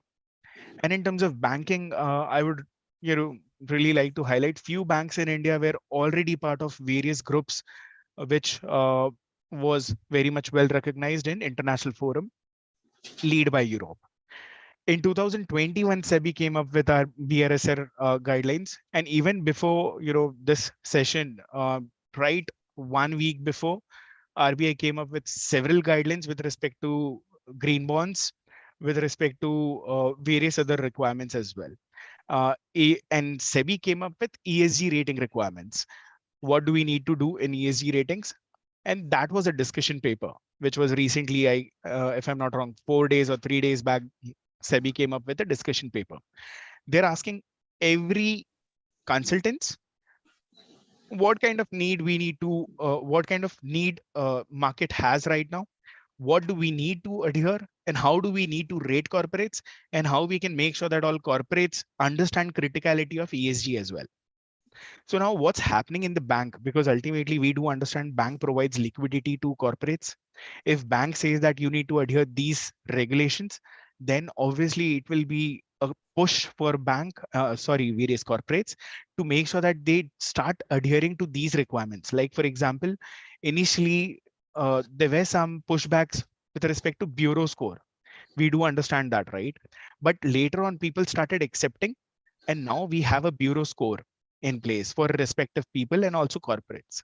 Similarly, the phase which we are in right now is, the phase where everyone needs to accept that even in future there might be emission score which bank might ask each and every people. So that can be one of the, maybe future insight which you would like to know. And second is basically bank is basically incorporating 4 major pillars, which you can see here right now. In governance, they have incorporated ESG.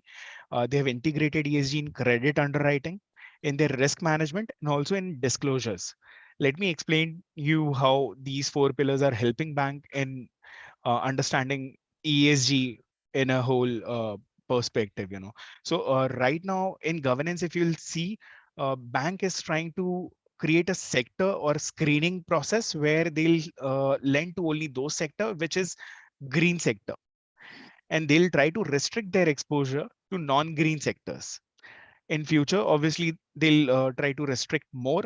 The stringent or maybe threshold will keep on decreasing for non-green sectors. What they have done right now in this area is they have already formed ESG committee. They have sustainability policies and products. They have ESG specific risk appetite statements. They have several business opportunity with respect to ESG in place for governance and strategy. How they are integrating this in credit is also, I think we should understand. So while taking any decisions, we understand the various factors. I can give you some more insight on that, like industry risk, management risk, business risk, financial risk. Now we are also integrating climate risk, specifically physical and transition risk, which is being, recently talk of the town, and also resilience risk is being considered these days. So this is what they usually consider. They have various parameters. The only issue in terms of this, what I felt was that impact of environment in companies, what they're trying to understand right now. In future, their end objective is to make sure that, it's a double materiality assessment and not a materiality assessment where they assess only impact of environment to company, but also company's impact to the environment. So that is one. So they are integrating this into their credit underwriting methodology, where they start assessing corporates in various factors. So they have introduced ESG questionnaire. What every corporates are doing in terms of questionnaires is being raised. Same, we can see these kind of questionnaires in BRSR guidelines as well. And basis which they assign score to respective corporates, and they ask every corporates to make sure that they improve these scores year on year. They have a sectoral analysis, which I have already discussed, that they basically on the basis of sector, they screen companies. They have counterparty analysis in place. They have stress testing and scenarios, various scenarios, climate related in place. This is with respect to integration in credit. Let's go to the risk management aspect of bank, how they are incorporating ESG in whole risk management pillar. So they have identified and started assessing climate related risks, like what I've already highlighted in terms of physical and transition risk. And recently we have also understand that resilience risk is also being considered. So that's what they have already implemented in place. Stress testing is being done. They have started tying up with various data aggregator in terms of fetching some data with respect to various physical and transition risk, which is a key factor for various assessment. In India, it's at very niche stage, but there are various fintech in place, which is helping various banks in providing various data in terms of assessing every corporates with respect to any sector.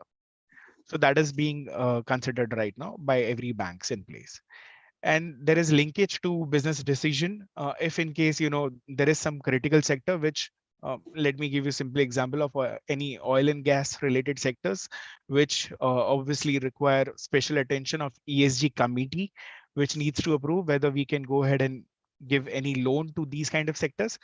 Then obviously those kind of decision is being taken. But now they are considering whether they need to take these kind of decisions or not. That's what they're doing. Previously, it was a good sector to give exposures because obviously there was a low default in terms of understanding India's majority of the import part was oil and gas.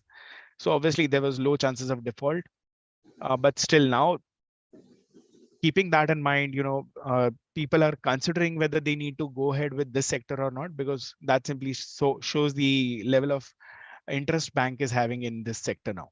Obviously, this is being pushed by central bank, and central bank is getting these pressure from international banks and funds. So this is risk management. And in terms of disclosure, we have various disclosure in place already from international market, which is being followed by India as well. Rightly pointed out by Ekta that we need to achieve net zero by 2070. So that's what we are doing. For that only, we may have to set up various thresholds for respective corporate, what they need to, how much emission they can permit to respective sector. If in case they are below those thresholds, they can get carbon credit. If in case they breach those thresholds, obviously they need to buy and offset their carbon emissions.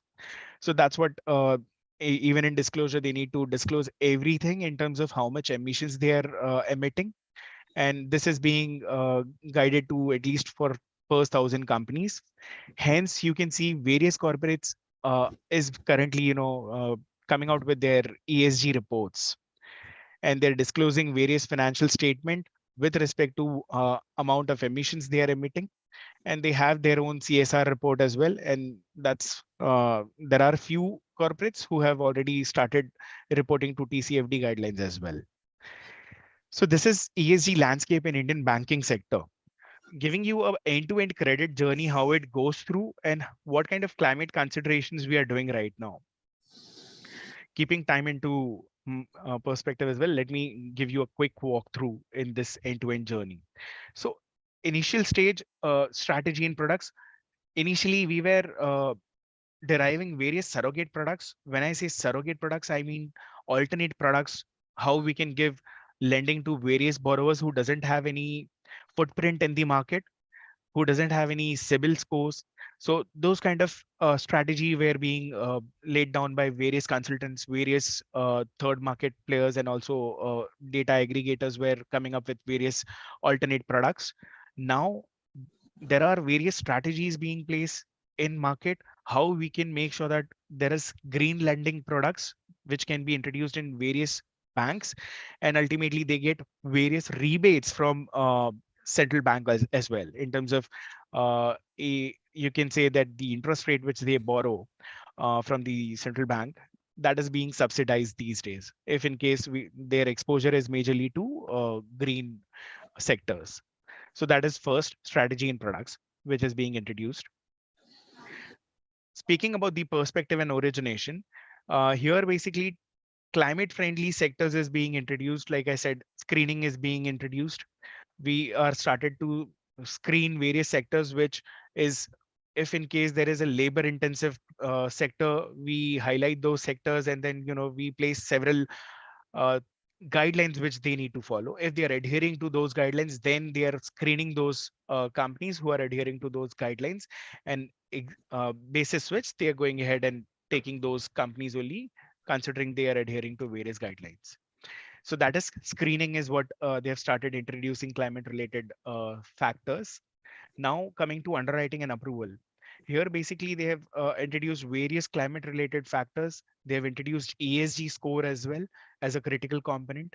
Previously, they used to rate you and understand whether you have sufficient liquidity.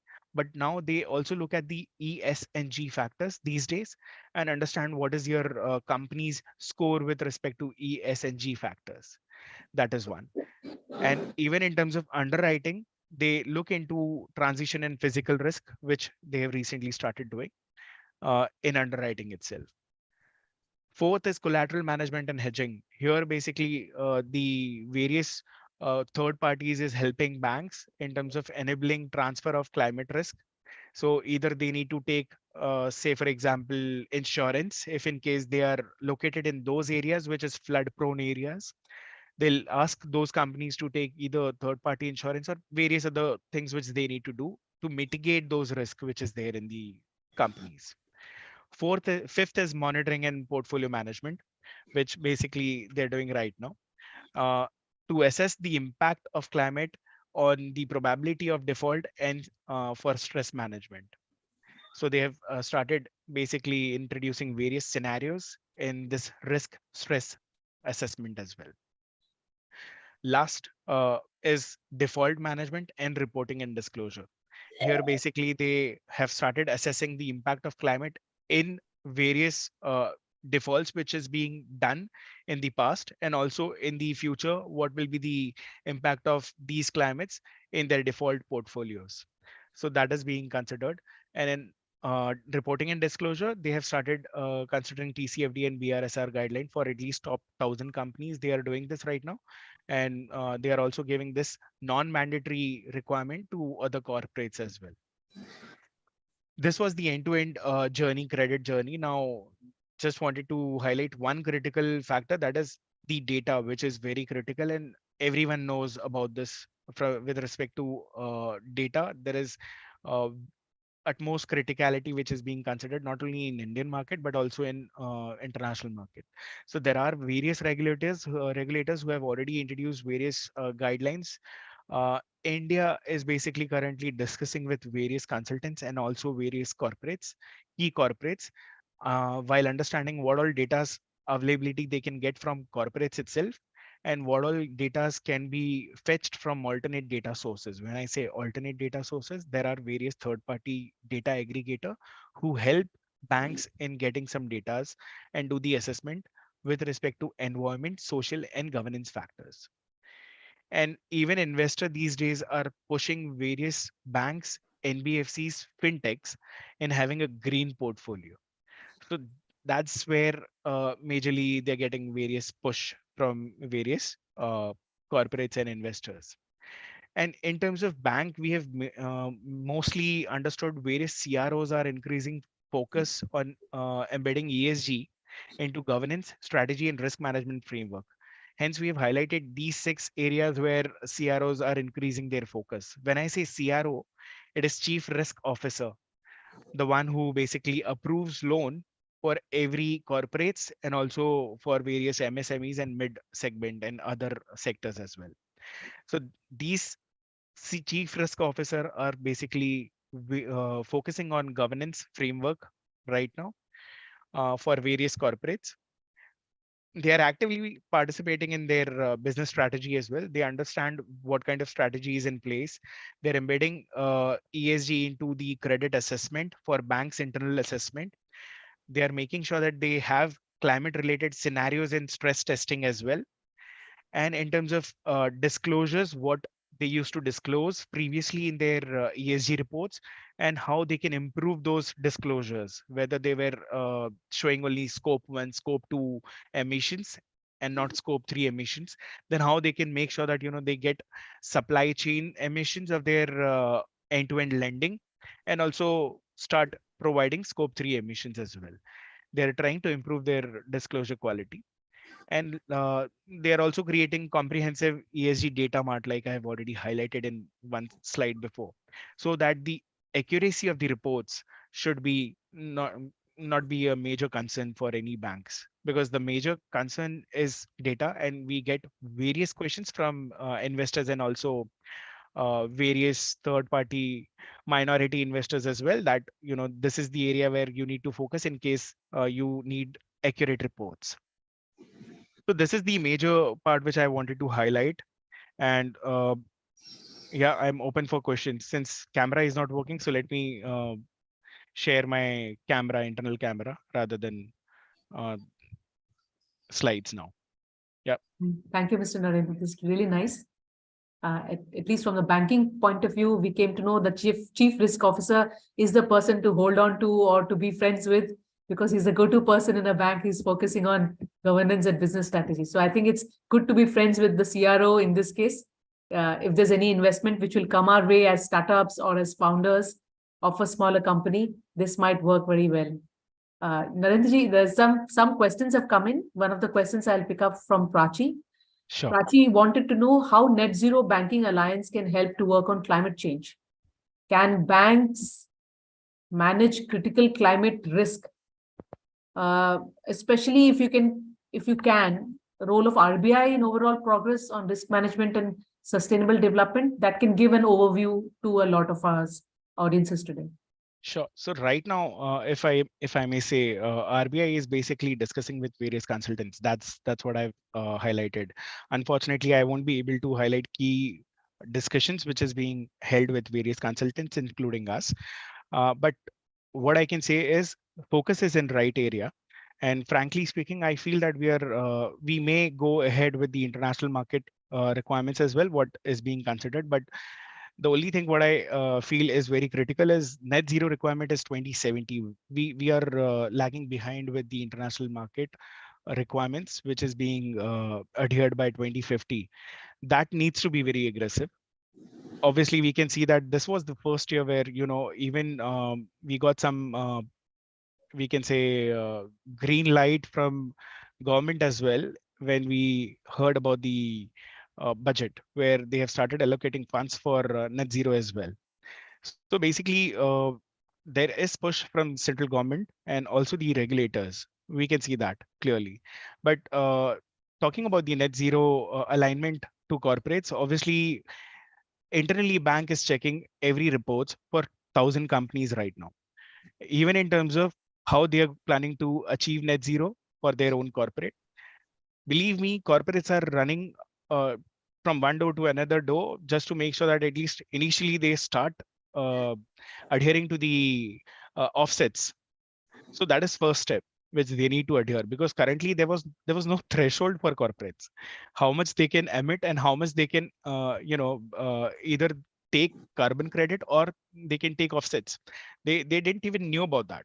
So that is being addressed right now, and henceforth, hopefully everything will be achieved by 2070 if in case we adhere to all regulatory requirement. And you rightly pointed out one thing, that unfortunately everything, if in case we are getting any regulations from center, then only corporates are making sure to adhere to those regulations. There is no, I have not seen any proactive companies in India, apart from few banks. There were few banks who were really proactive, but in terms of corporate, I was unable to see any proactive corporates who already took several steps in terms of net zero. Thank you, Mr. Narendra. This is really nice. One of the good compliments and accolades coming your way is that you're using 2-3 gadgets just to be on the panel and answering to our audiences today. You put your presentation, there was a glitch, but you actually overcome that. Right now, also, you're using another gadget to actually be in touch. We're so impressed and thankful to you today. You've been a fabulous panelist. Thank you so much, Mr. Narendra. Thank you. Bhavya, do you want to ask something? A question from Yes, Neenu. So, sir, I would like to ask you, what is the perspective of banks in terms of rendering loans to real estates when it comes to the perspective of ESG? Because real estates also contribute to a lot of carbon emissions and other development and all that. So that's my question. Right. So if you are well versed with this sector, there are various things which they can also do. So there are various guidelines which were already in place but were not being adhered. So there is various alternate even in real estate sector, there are various alternate solutions which is there in the market in terms of having a green lending in place, be it solar panel, being installing solar panel, or be it alternate to cements. There are various alternates available. So we've came across with various banks who have started introducing policies specifically for real estate, that they want these companies to either use these kind of materials, XYZ material. I can't name and make sure that I give credits to these kind of companies who are providing these materials. But yes, you can simply Google and you'll understand that there are alternate materials which is in place. There are various guidelines which was already introduced by various companies and regulators in real estate itself, that they need to adhere. With respect to pollution, there were few guidelines in place which every real estate developers and builders need to adhere. And anti-dust policy was also there, but unfortunately we can't see that being addressed. That's the reason why we know air quality index these days in India, what kind of air quality index we are facing. So everything is there in place, but yes, banks are making sure that real estate start addressing these policies. So there will be slow progress, I hope, but it's there in cards for sure. Thank you so much, sir. Yes, sir. And there is a request from Srikanth that companies like ENY should involve small companies and startups and educators in addition to corporates, so that we can also do our part to fulfill ESG and NetZero compliance at our level. It's a request from Srikanth. So Srikanth, to answer your question, it's not about large corporate and small corporate. Everyone, even individual, needs to be part of this. So to answer your question, when I say even 1,000 companies need to address BRSR guidelines, let me be very clear here that ultimately those 1,000 companies are buying and selling to various maybe say small parties, small corporates as well. Or even in terms of buying, they might be buying these raw material from small corporates. Now they need emission from these corporates, small corporates as well. So though to outer world, it's 1,000 companies. But if, let me give you a simple example. Let me quote one large company, Tata. If Tata will tell you that, I need your emission score, then only I'll accept your material. Obviously, you have to adhere or address his requirements, because you were getting various deals because of this clientele. You were showing this clientele and you were showing this relationship to various third parties as well, and getting more business, that you're dealing with Tata, you have some reputation in the market. So now he's asking your emission score, he's asking your carbon footprint. Obviously you need to adhere this. So even if they say large corporate, companies like us is speaking to various small corporates as well in terms of understanding scope 3 emissions. So that is being addressed. If that answers your questions, or maybe if I've diverted to some other topic then. Thank you. So he's just saying thank you to you. Thank you, Narendra ji. Yeah, I got a good reply. Thank you, thanks. Thank you. Any other questions? Please share how carbon offsetting is possible by MSME suppliers of large companies in supply chain. Nimisha, could you help with that question? So, Mr. Narendra, Dolly is asking, please share how carbon offsetting is possible by MSME suppliers of large companies in supply chain. MSNEs is what she's written. No, so to answer your question, MSME doesn't need to carbon offset their carbon right now. This is being done by corporates, large corporates. Obviously, it's she's rightly pointing out one critical point or leg, that is a cost implication for MSMEs. It will be very, high cost offsets for MSMEs. They work on low margin. So initially, that's the reason why they won't be able to offset right now. But given period time, obviously we may expect them to install maybe say renewable energy, and then lower their emission rather than offsetting their emission. that would be the strategy. Rather than they start offsetting, it will be a high cost, and MSMEs working on low margin, it will be difficult for them to offset. Nicely put. Thank you, Mr. Arjun. It's time for the accolades and the awards. Yes. Can I share my screen? And sir, with all, allow and thanks, please accept our token of appreciation.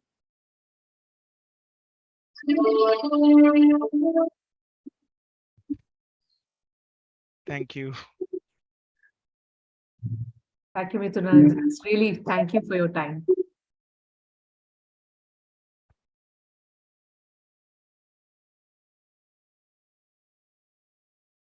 So can we go to the next speaker?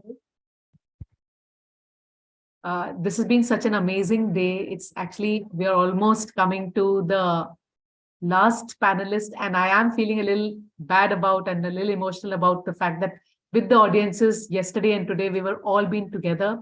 It's been a journey of great learning. We've understood to a great extent what ESG stands for and how in our own sectors we can experience and lead up to a net zero kind of an effect. Our last panelist is absolutely going to zip you with her candor, with her style. We will now like to welcome Ms. Umang Pathak.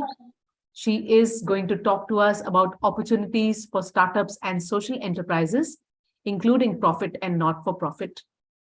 Umang is a very, very qualified academic and professional person, and her experience actually spans in law, social work, human rights, and sustainability management.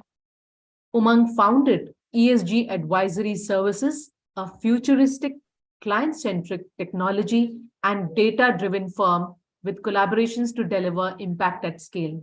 Her key areas of expertise include sustainability management and strategy, sustainability communication, including stakeholder engagement, sustainability reporting, business advisory services. Umang is also a member of the Federation of Indian Chamber of Commerce and Industry, FICCI, ladies organization FLOW, and one of the founding members of FLOW Advisory Cell. She is the National President, Legal Awareness Council, NLAC, and member of Women's Indian Chamber of Commerce and Industry, WICI. Umang has been focusing and collaborating and engaging with corporations, governments, and other stakeholders to ensure representation of women in leadership and governance. And Umang personally ensures access to justice by removing institutional bias and strengthening the rule of law. The absolutely amazing Umang Pathak is amidst us today. I welcome you, Ms. Umang, from the audiences and from the moderator and the organizer. Welcome, dear Umang. Thank you, Nimisha. It's my pleasure to be in this august company, and these 2 days, as you said, has been absolutely delightful. Reflecting on our common, objectives and themes and listening from the experts. I mean, this is the way to go, and this is fabulous of Neenu and the Social Town to put it all together. So this has been a great experience, and I hope I am able to contribute on another aspect which is very, very pertinent and relevant today.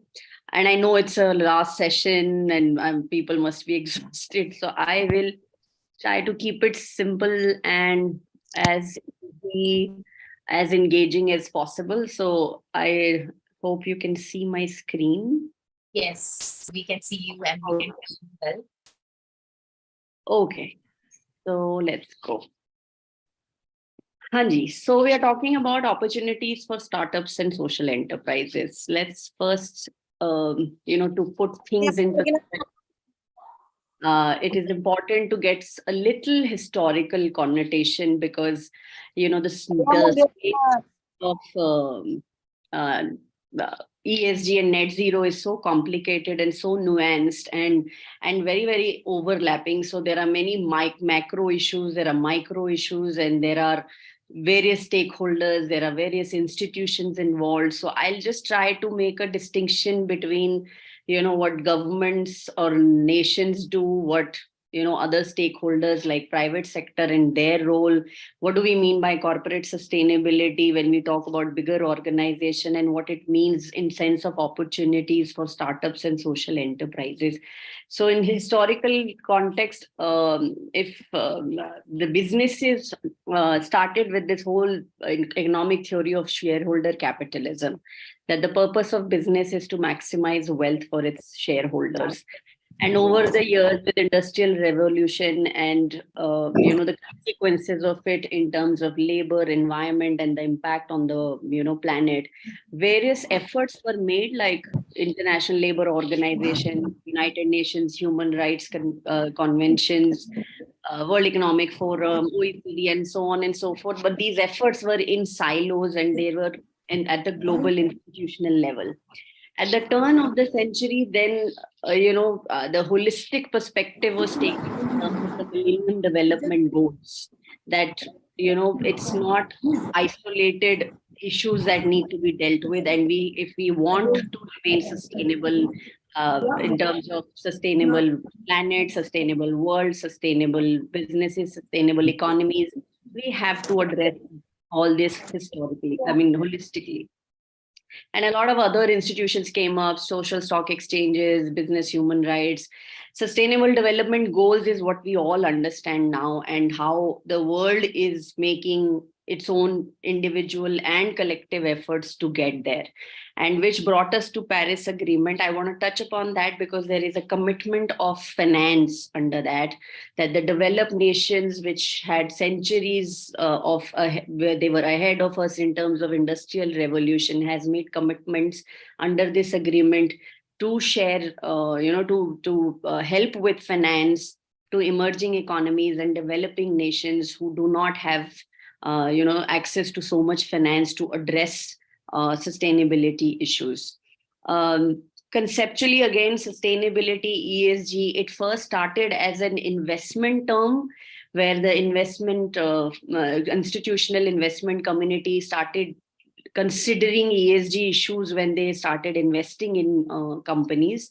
But over the years, again, since 2000 plus, when 2006, when United Nations Principle of Responsible Investment had come about, the term took more relevance, and now it has completely blossomed into this whole concept of stakeholder capitalism, where the businesses also have to act in the interest of the stakeholders, which includes community, employees, and protection of environment. So there are a lot of terms floating around. So I'm just trying to make a distinction. When we talk about climate change, net zero, the Indian government commitment under COP, under UNFCCC framework, let's call it that, and a private sector which has a role to play in that. One, to reduce the negative impact as we are transitioning towards sustainability, and positively contributing in terms of innovation, technology, and trying to, find solutions to the problems of the world.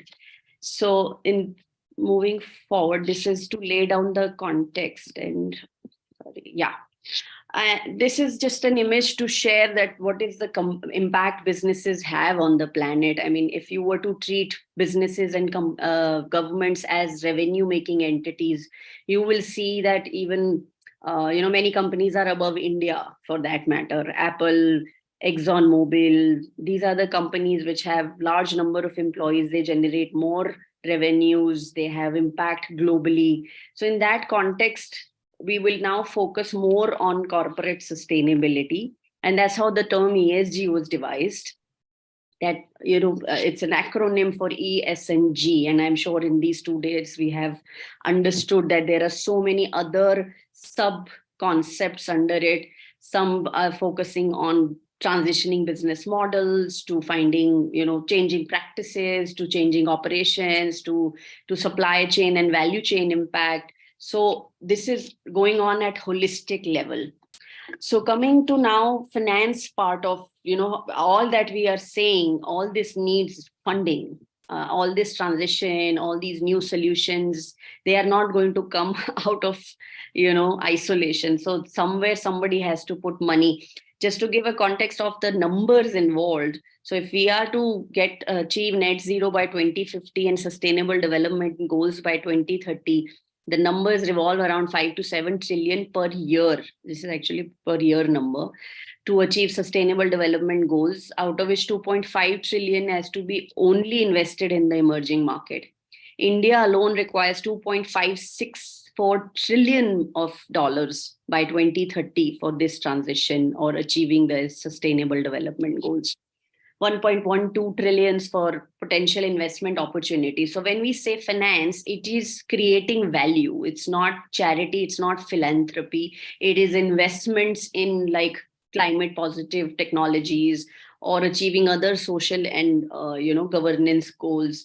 So these are just few numbers for you to get an idea. 10.1 trillion total investment India requires for net zero pathway to achieve net zero by 2070. And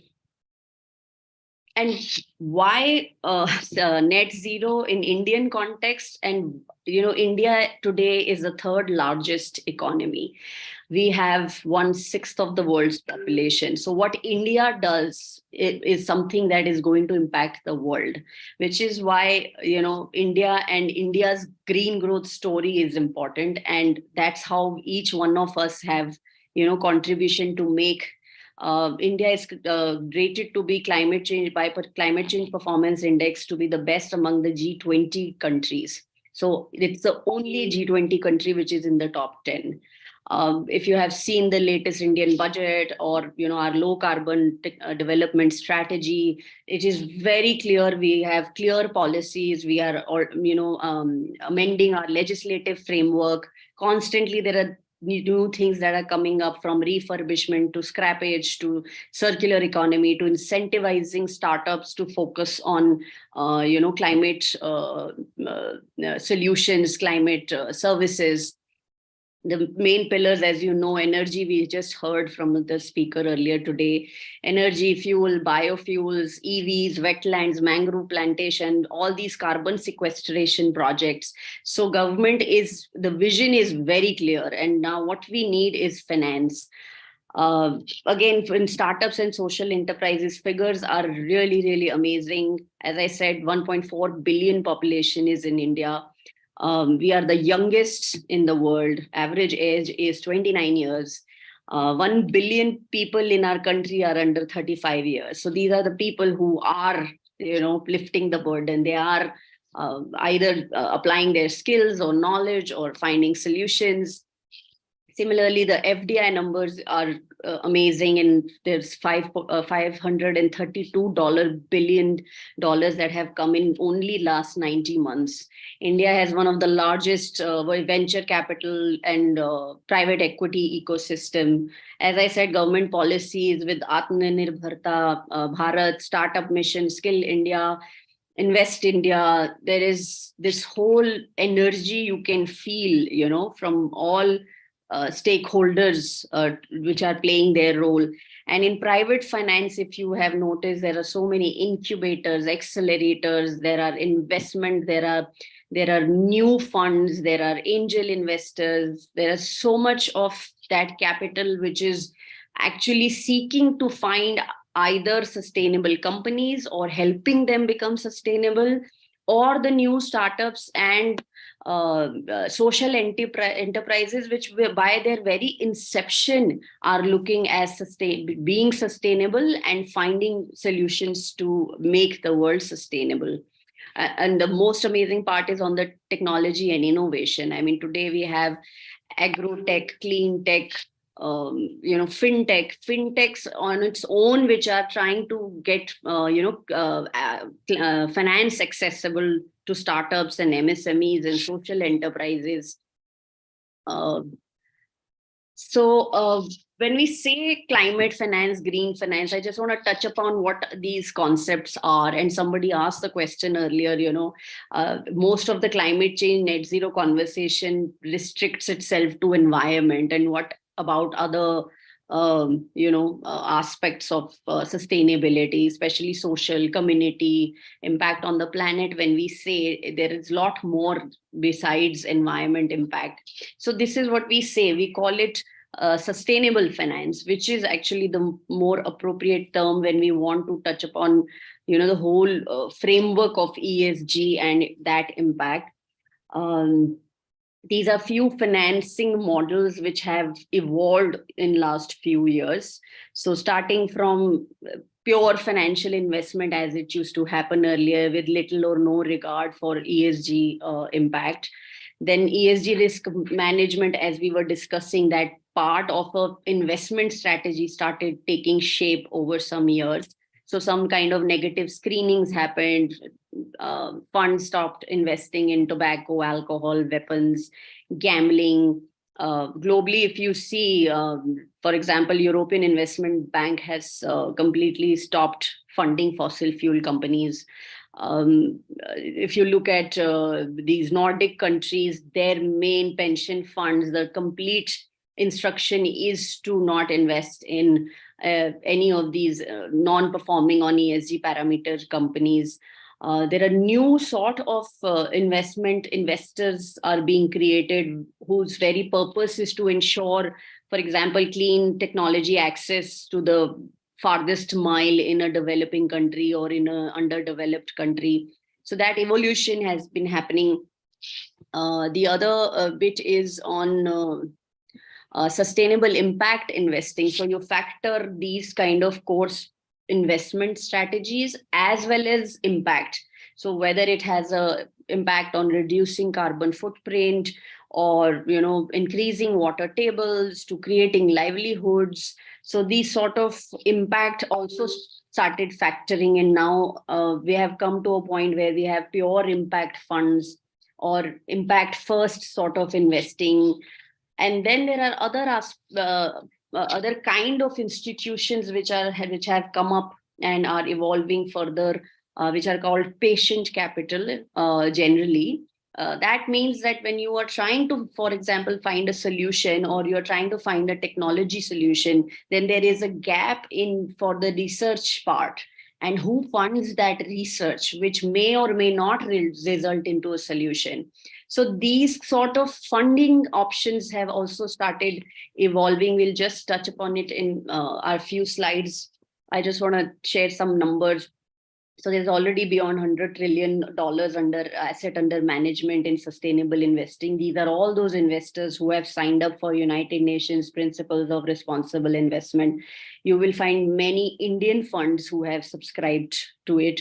And these funds are not like very big. So when we talk about finance, we think that it's like very big investors and big companies. They are actually even small AIFs, which are created with this subscription to the sustainability and impact investing objectives.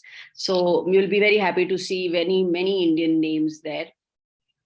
Here, there is just the same distinction on sustainable investing. So when we say the 4 Ps, the Ps are the purpose, planet, people, and profit. So this is what investing is now evolving, has to a large extent has evolved. And impact, on the other hand, is purely impact, as I mentioned, from issues like mental health or livelihood creation or education access in tribal areas. So those sort of projects are now been beginning to fund and find access to, capital. So this is very exciting space. Here, I have just tried to mention some of the investors in the spaces, as I mentioned. So from pure private wealth, from HNIs and angel investors to pre-seed funds, seed funds. Now, again, there is no clear categories. So most investors you will see do a spectrum of all these kind of investments.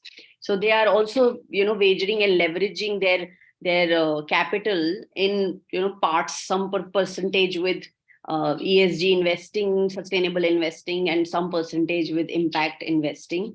So there's, if you look at this, you will feel that there is not the dearth of the capital. What we need is channelizing capital into the right direction.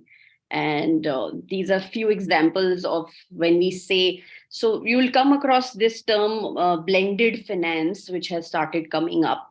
So the idea behind it is, as I was saying, that at different stages of a life of an organization, you should be able to get different kind of funding. So these kinds could be grants, venture philanthropy, early stage investment, seed funding, VC funding, PE funding. So I'll bring you to a flow chart which will reflect that.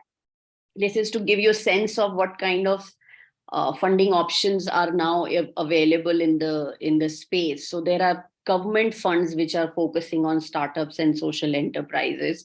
SIDBI has its venture capital limited. Many state governments have formed their own funds to invest in their state specific way. There are non-US based funds which have evolved domestically. So from Avishkar Capital to you'll be hearing these names, Neem Fund. So if you are following investment in news around, so you'll come across all these names. These are all domestic funds, domestic capital, which are floating towards the not necessarily large companies. These portfolios, if you see of these funds, these are actually startups. Similarly, large companies have started creating their funds so that they can right from the beginning try and develop companies or new startups to either as an innovation or technology or a complementary ancillary vertical of what they do. They can share their expertise and experience of all these decades into creating a solution. Like for example, where there is an exit, there is companies which have, for example, their waste is fly ash. So they have, over the years explored that fly ash can be made to make bricks, which are more resilient and more strong for construction purposes. So similarly, various industries have found, alternate business models altogether in their journey of transitioning towards sustainability. As I mentioned, impact funding. So impact funding in itself is a small vertical within this whole, funding space that I was discussing, which is rapidly growing. It is slated to be beyond $1 trillion. I mean, some of the latest statistics says, barring the COVID effect and the Ukraine war, it was slated to be beyond $1 trillion, investment, but has been around 400, 500 billion dollars already. The other aspect, which is very exciting when I also refer to the young population, the millennials and Gen Zs, which are already very, very impact driven as we see in the world around us. It is said that 30 trillion in assets in coming years will be held by these millennials. So as they will be they are going to be the people to find solutions. They are also the people who are channelizing the wealth and the money towards creating impact. Similarly, there are some numbers. There are 600 plus early stage innovation driven impact enterprises have already attracted capital to an extent of $200 billion in India, impacting more than 500 million lives already.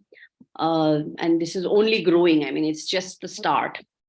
So as I was mentioning, in the journey, in the life of an organization, and truly whether it's a for-profit or not-for-profit enterprise, the similar story, the similar finance story can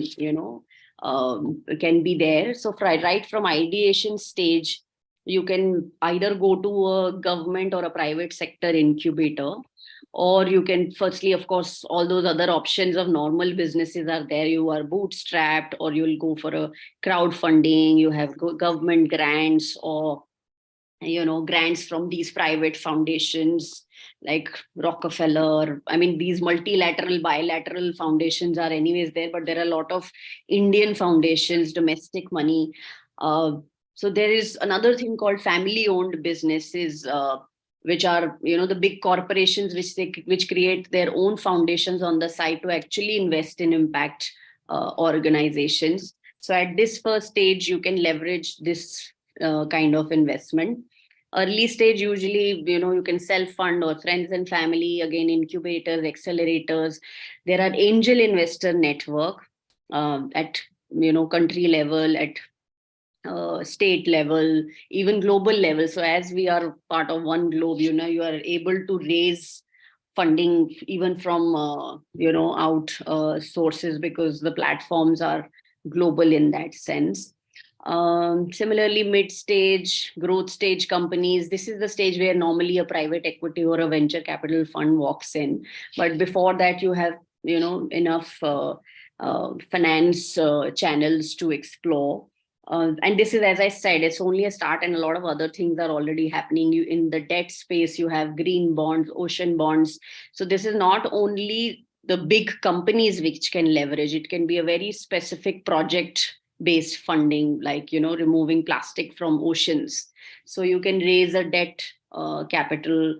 And these plastics, as you know, a lot of business models have evolved. Nike has launched their own shoes, which are purely made from plastics.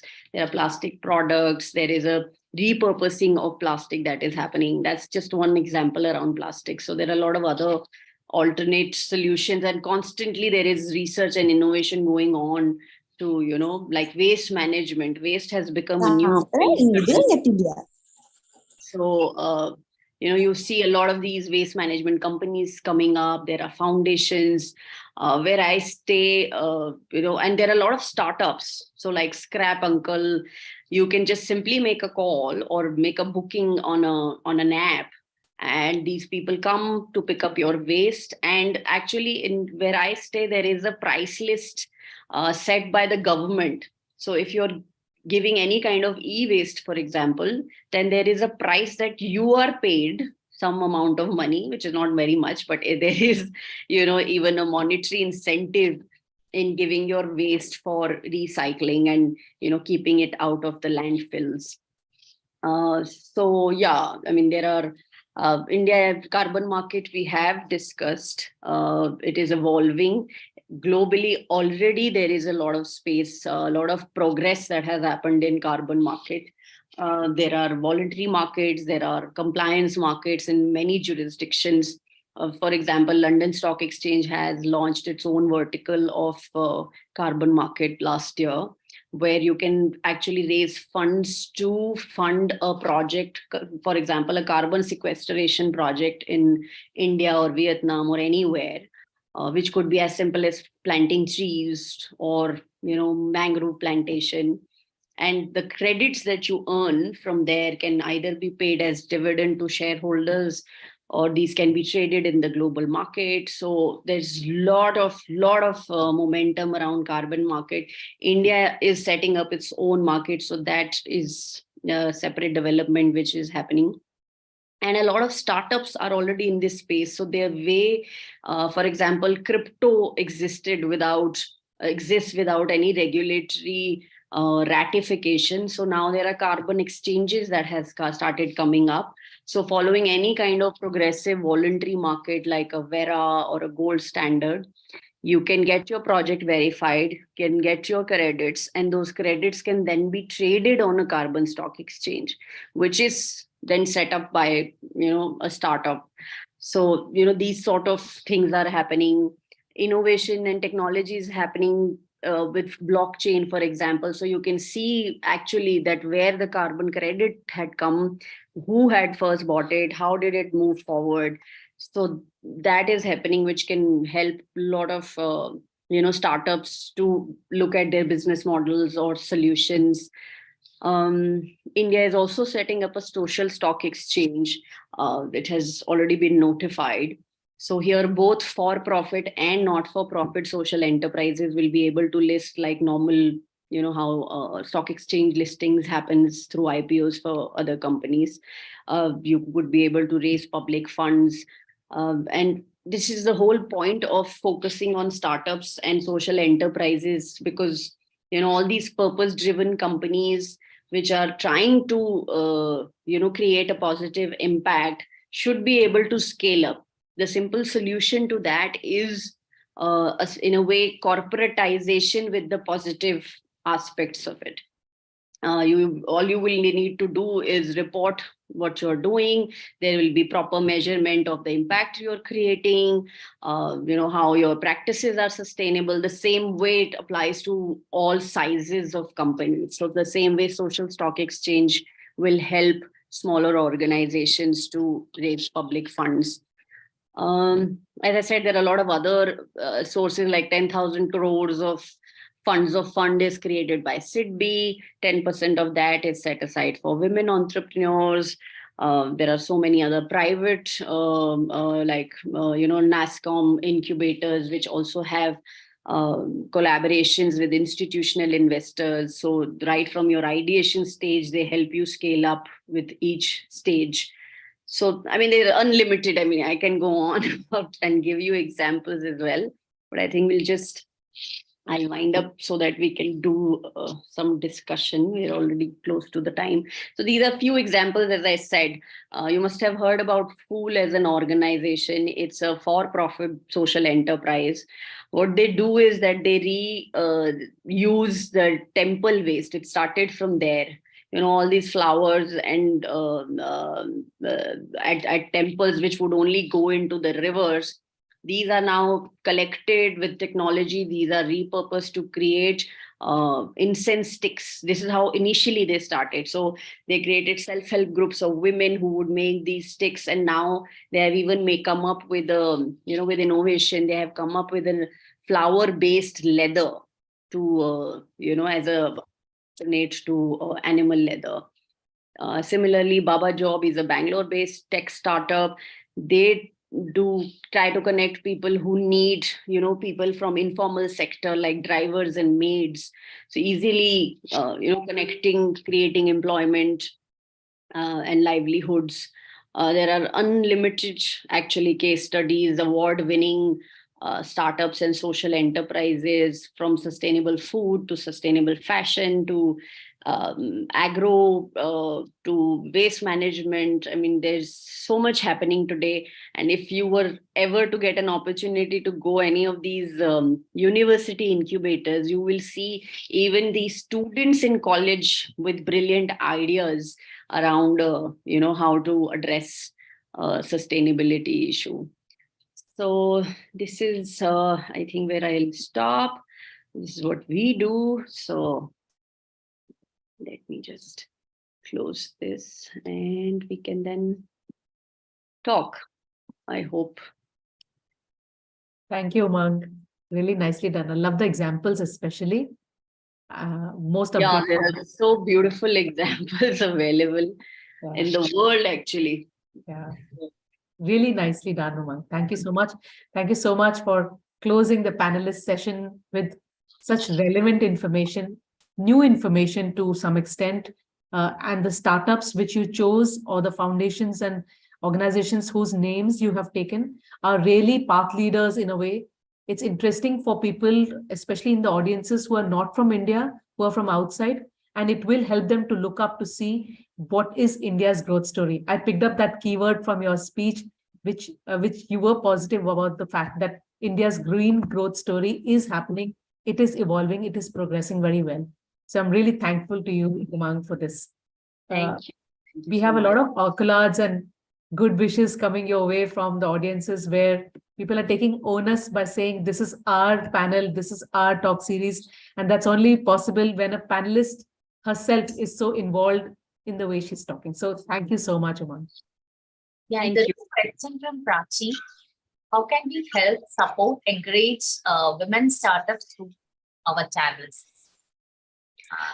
There's a lot happening in that space. When we started Vicky's Lead Awareness Council, this is what we did. We spoke to a lot of women entrepreneurs, and I think it's the same Prachi. I think I had spoken to her also. Actually come again for any business. The struggle is access to capital. And the other struggle is to finding the right people, because having an idea is not a problem.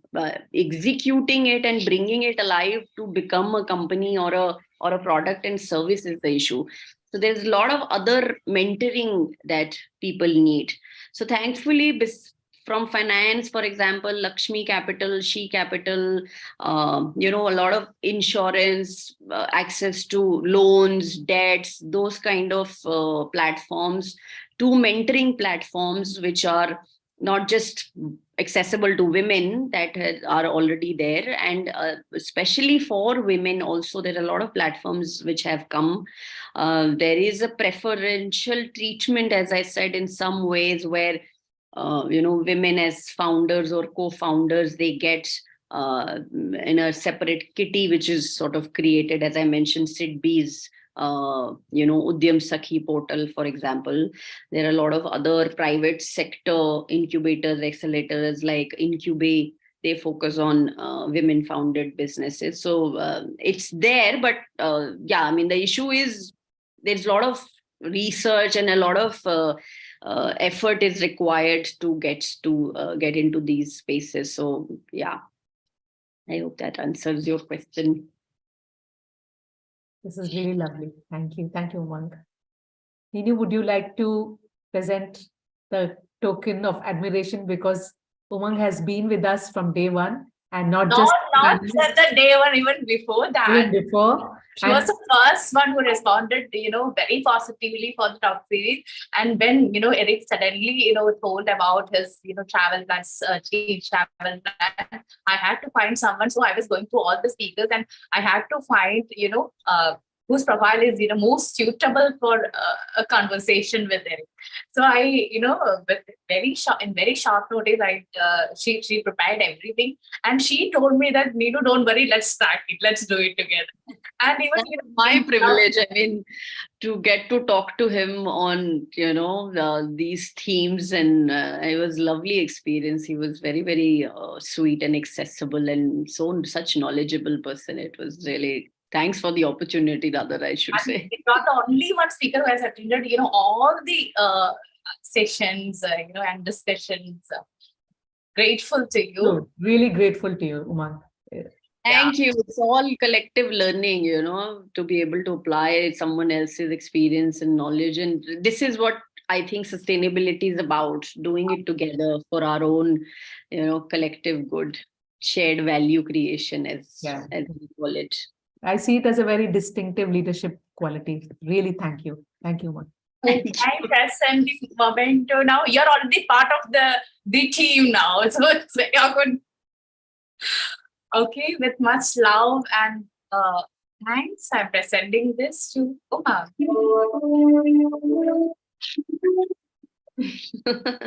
Thank you so much. Absolutely wonderful experience.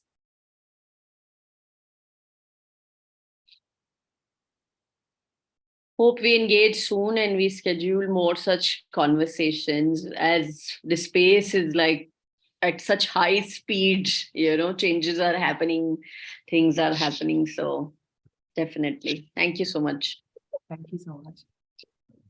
This brings us to almost the end, but hold on, because there's a networking session also, speed networking, which will be open from the platform to all of you. So you can exchange notes with each other. You can actually connect and make this a little more business friendly conversation when you start to meet each other. And before that, we have a very fine and short and sweet felicitation program, which is going to be saying thank you to the people who really helped us in progressing, people who helped us in supporting, in making this possible today. You are witnessing and you are a part of the wonderful audience, our panelists, our readers, our viewers at the 5th edition of the Social Town Talk Series, International Conference on ESG and NetZero. Neenu Ratan is the founder and CEO of the Social Town. I'm Nimisha Tiwari from Linkit Blue Collar. I would like to now come up with the names of few people who have really supported us, and this is a felicitation program for them. I would like to invite Mr. Babu Vijayan, client evangelist representing Neem Software, and Ms. Neenu to do the honors. So Neem actually has partnered with not just for this event, they are our partners for all the green activities. So the association started from the initiation of, the Social Town and the Neem Software started together. The green journey together. So with much love and thanks, can we have Mr. Babu Vijay? There are other members from Neem here, but we would like to have Babu to speak 2 lines for us. Congrats for Team Social Town for this great event, and thank you. Okay, so here I am presenting the motto for the Neem team.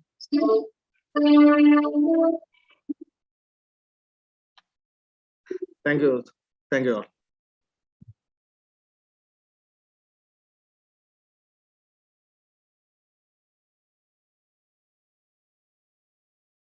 When I'm saying Neem team, I'm also part of it.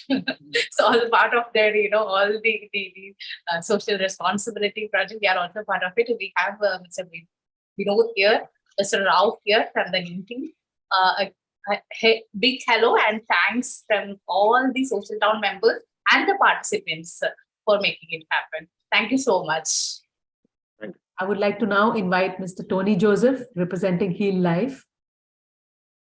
Hi, good evening. It was really exciting. I would have loved to be part of this entire series of talks, but I'm stepping in for my MD, who is a little pre-engaged with a few other activities. We are a new brand which is just about 2 years old, and we are trying to be national. We're already a small 100 crore company. We hope to be at a national level shortly. We are growing at a very fast pace. And yes, sustainability is one of the very key feature which we like to build into our products. And you will see some of our new products with these introductions in a while, maybe in about a month or two. And we have another division which focuses only on renewable products. So that I think you should wait for it. It's going to come. It's going to be very exciting. And we are very, very happy. The last talk by Madam Umang was really enlightening to us. And some of the topics like making leather from shoe petals is really exciting. I think I would look forward to that. And we will talk more in the days to come. Thank you for having given us this forum, and we look forward to having more interactions in the future. I wish you all the best. Thank you, Tony, for joining us. Here we are going to present your memento for the information of the speakers and moderators. So we will be sending a gift hamper from eLive. It will reach you in another, 1 week or 2 weeks. So here we are presenting the virtual memento.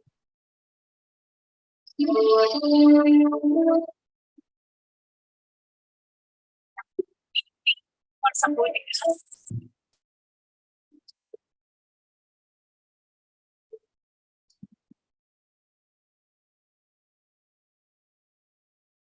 Thank you, Tony, sir.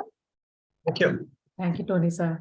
I would like to now invite Ms. Steffi Francis, HOD, Department of Social Work, St. Mary's College, Thrissur. Hi, hello, participants, resource persons. Hello, Neenu Ratin, the founder and CEO of Social Town. Nimisha ma'am and all the colleagues. First of all, let me congratulate the Social Town for organizing such a wonderful international conference on ESG and NetZero supported by Neem. And we are very happy to know that St. Mary's College Thrissur is one of the institutional partners. Thank you so much. Actually, the concerned topic so relevant to address the issues in terms of climate change and make the business take practices and policies in terms of environment sustainability. Thank you so much for giving an opportunity to participate and update our knowledge. Thank you. Thank you so much for joining us and allow your students to be a part of this. I'm very sure that they are the future, and it is very relevant for them to. Thank you for understanding that, because we want more institutions to be part of this, but some can be the leaders. Thank you for taking that step. And yes, ma'am. Thank you so much. So please accept our virtual memento.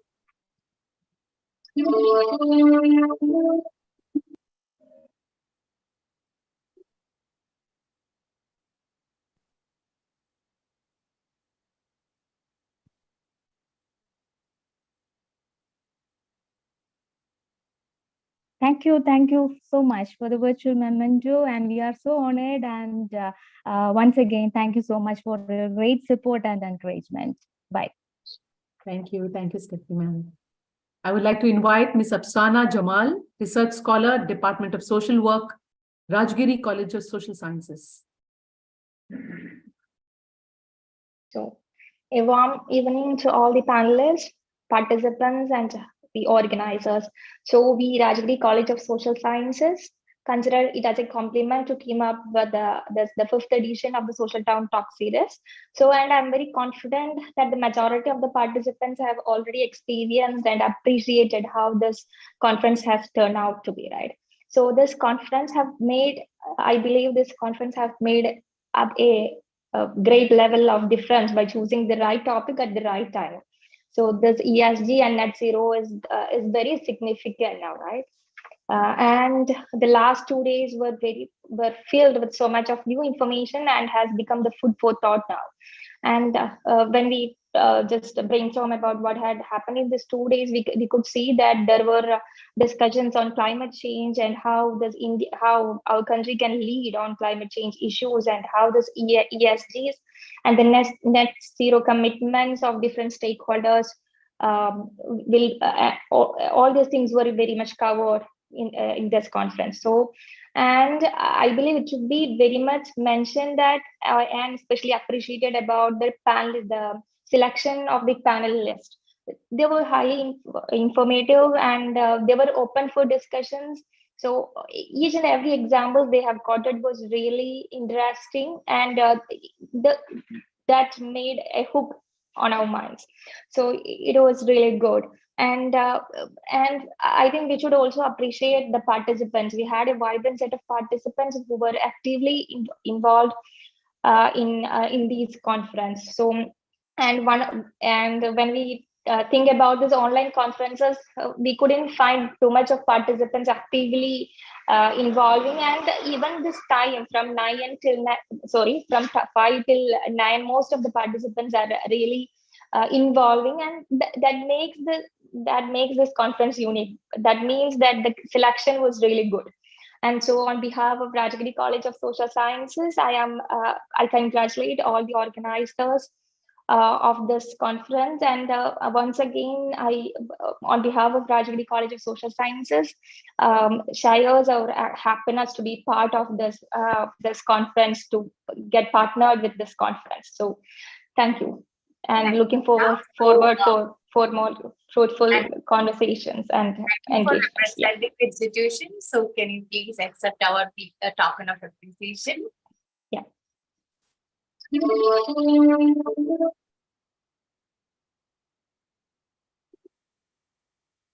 Thank you so much. Yeah.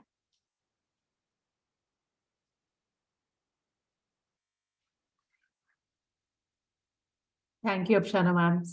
Such kind words. It really makes all of us feel so joyous about the fact that a virtual session can bring about such real emotions when somebody appreciates, when somebody sits through, when somebody asks a question, when somebody answers. Even if it's a virtual session, all the emotions felt are all so real. Thank you so much, Afsana ma'am, for touching upon each facet of this virtual session. Thank you so much. Thank you so much for the opportunity. Yeah. I would like to now invite Matthew Odesanya, Secretary of NASO Lagos, who is here, and we would like to really welcome and thank you. Thank you very much. On behalf of Nigeria Association of Social Workers, NASO Lagos chapter, I really want to say a big thank you to all participants, especially the host and our wonderful speakers and facilitators. I really want to let you know that we have been so impacted over the 2 days, and we want to assure all speakers that we are going to ensure all the knowledge we have gained will impact our society positively.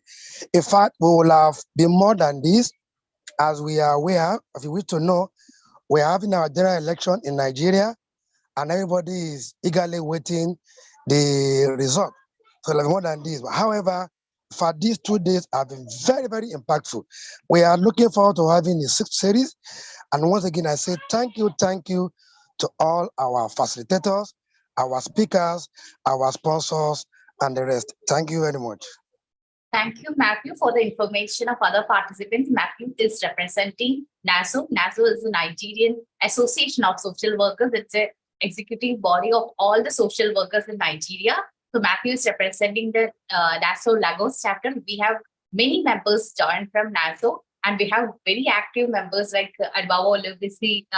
They are all very active participants of each and every activity of the social town. So I'm thanking each and everyone for joining us. Thank you, Matthew, and other NASO members for joining us. So please accept our token of appreciation now. Thanks again. You're welcome. Thank you very much.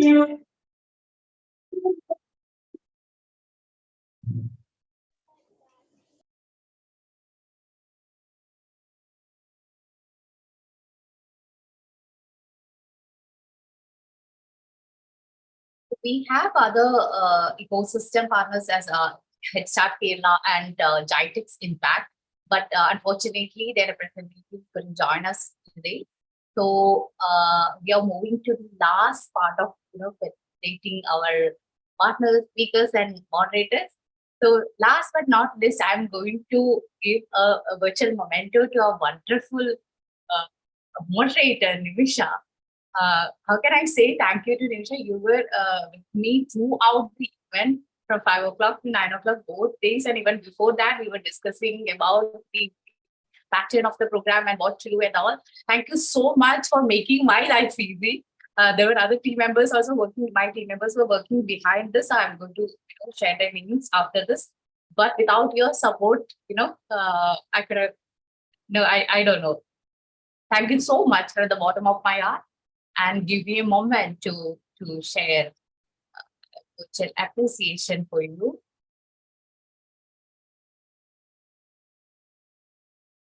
Thank you, Nimisha, for everything.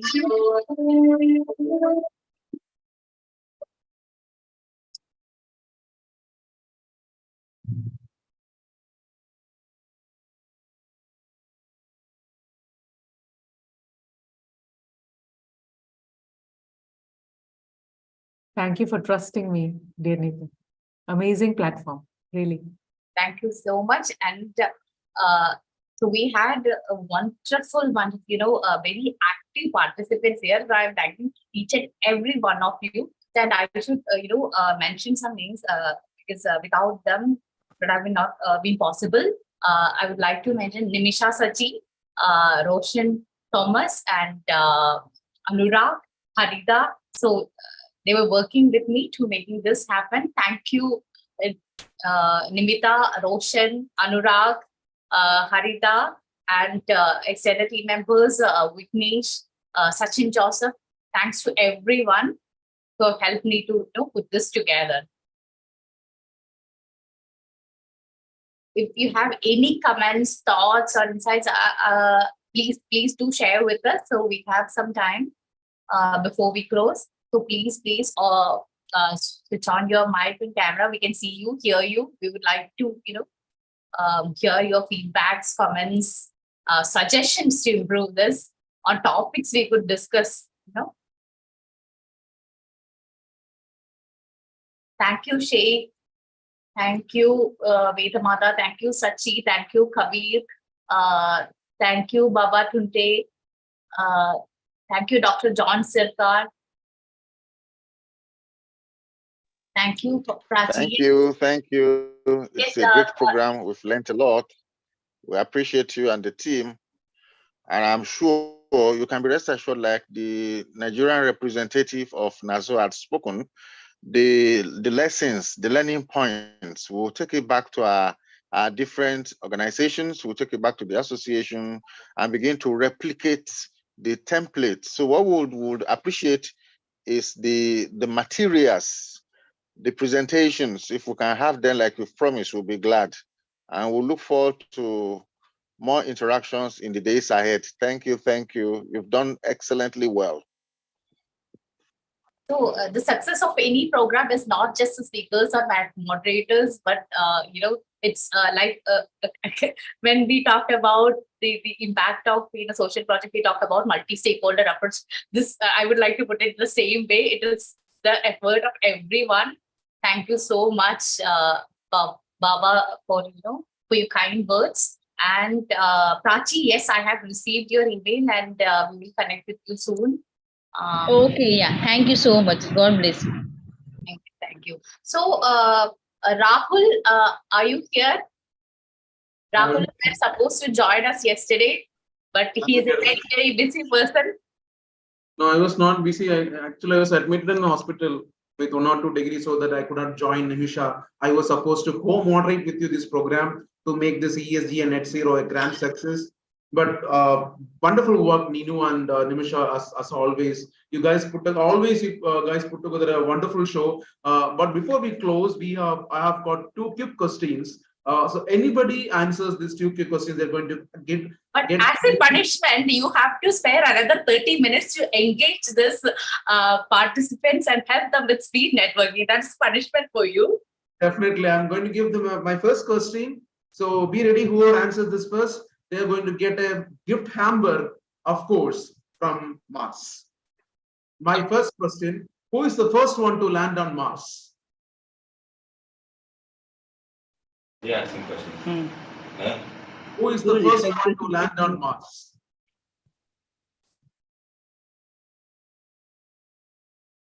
Any answers?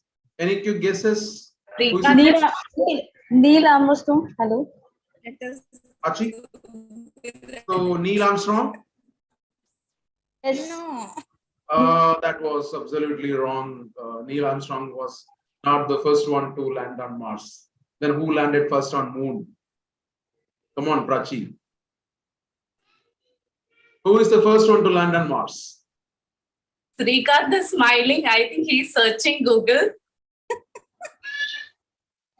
Okay, let me shoot the answer. Mars 3? No. Viking. I searched and successfully found out. Viking. Yeah. So I should get the gift. Very good. Very good. But of course, thank you. Srikanth sir, you are too brilliant, great. But my question is, who first landed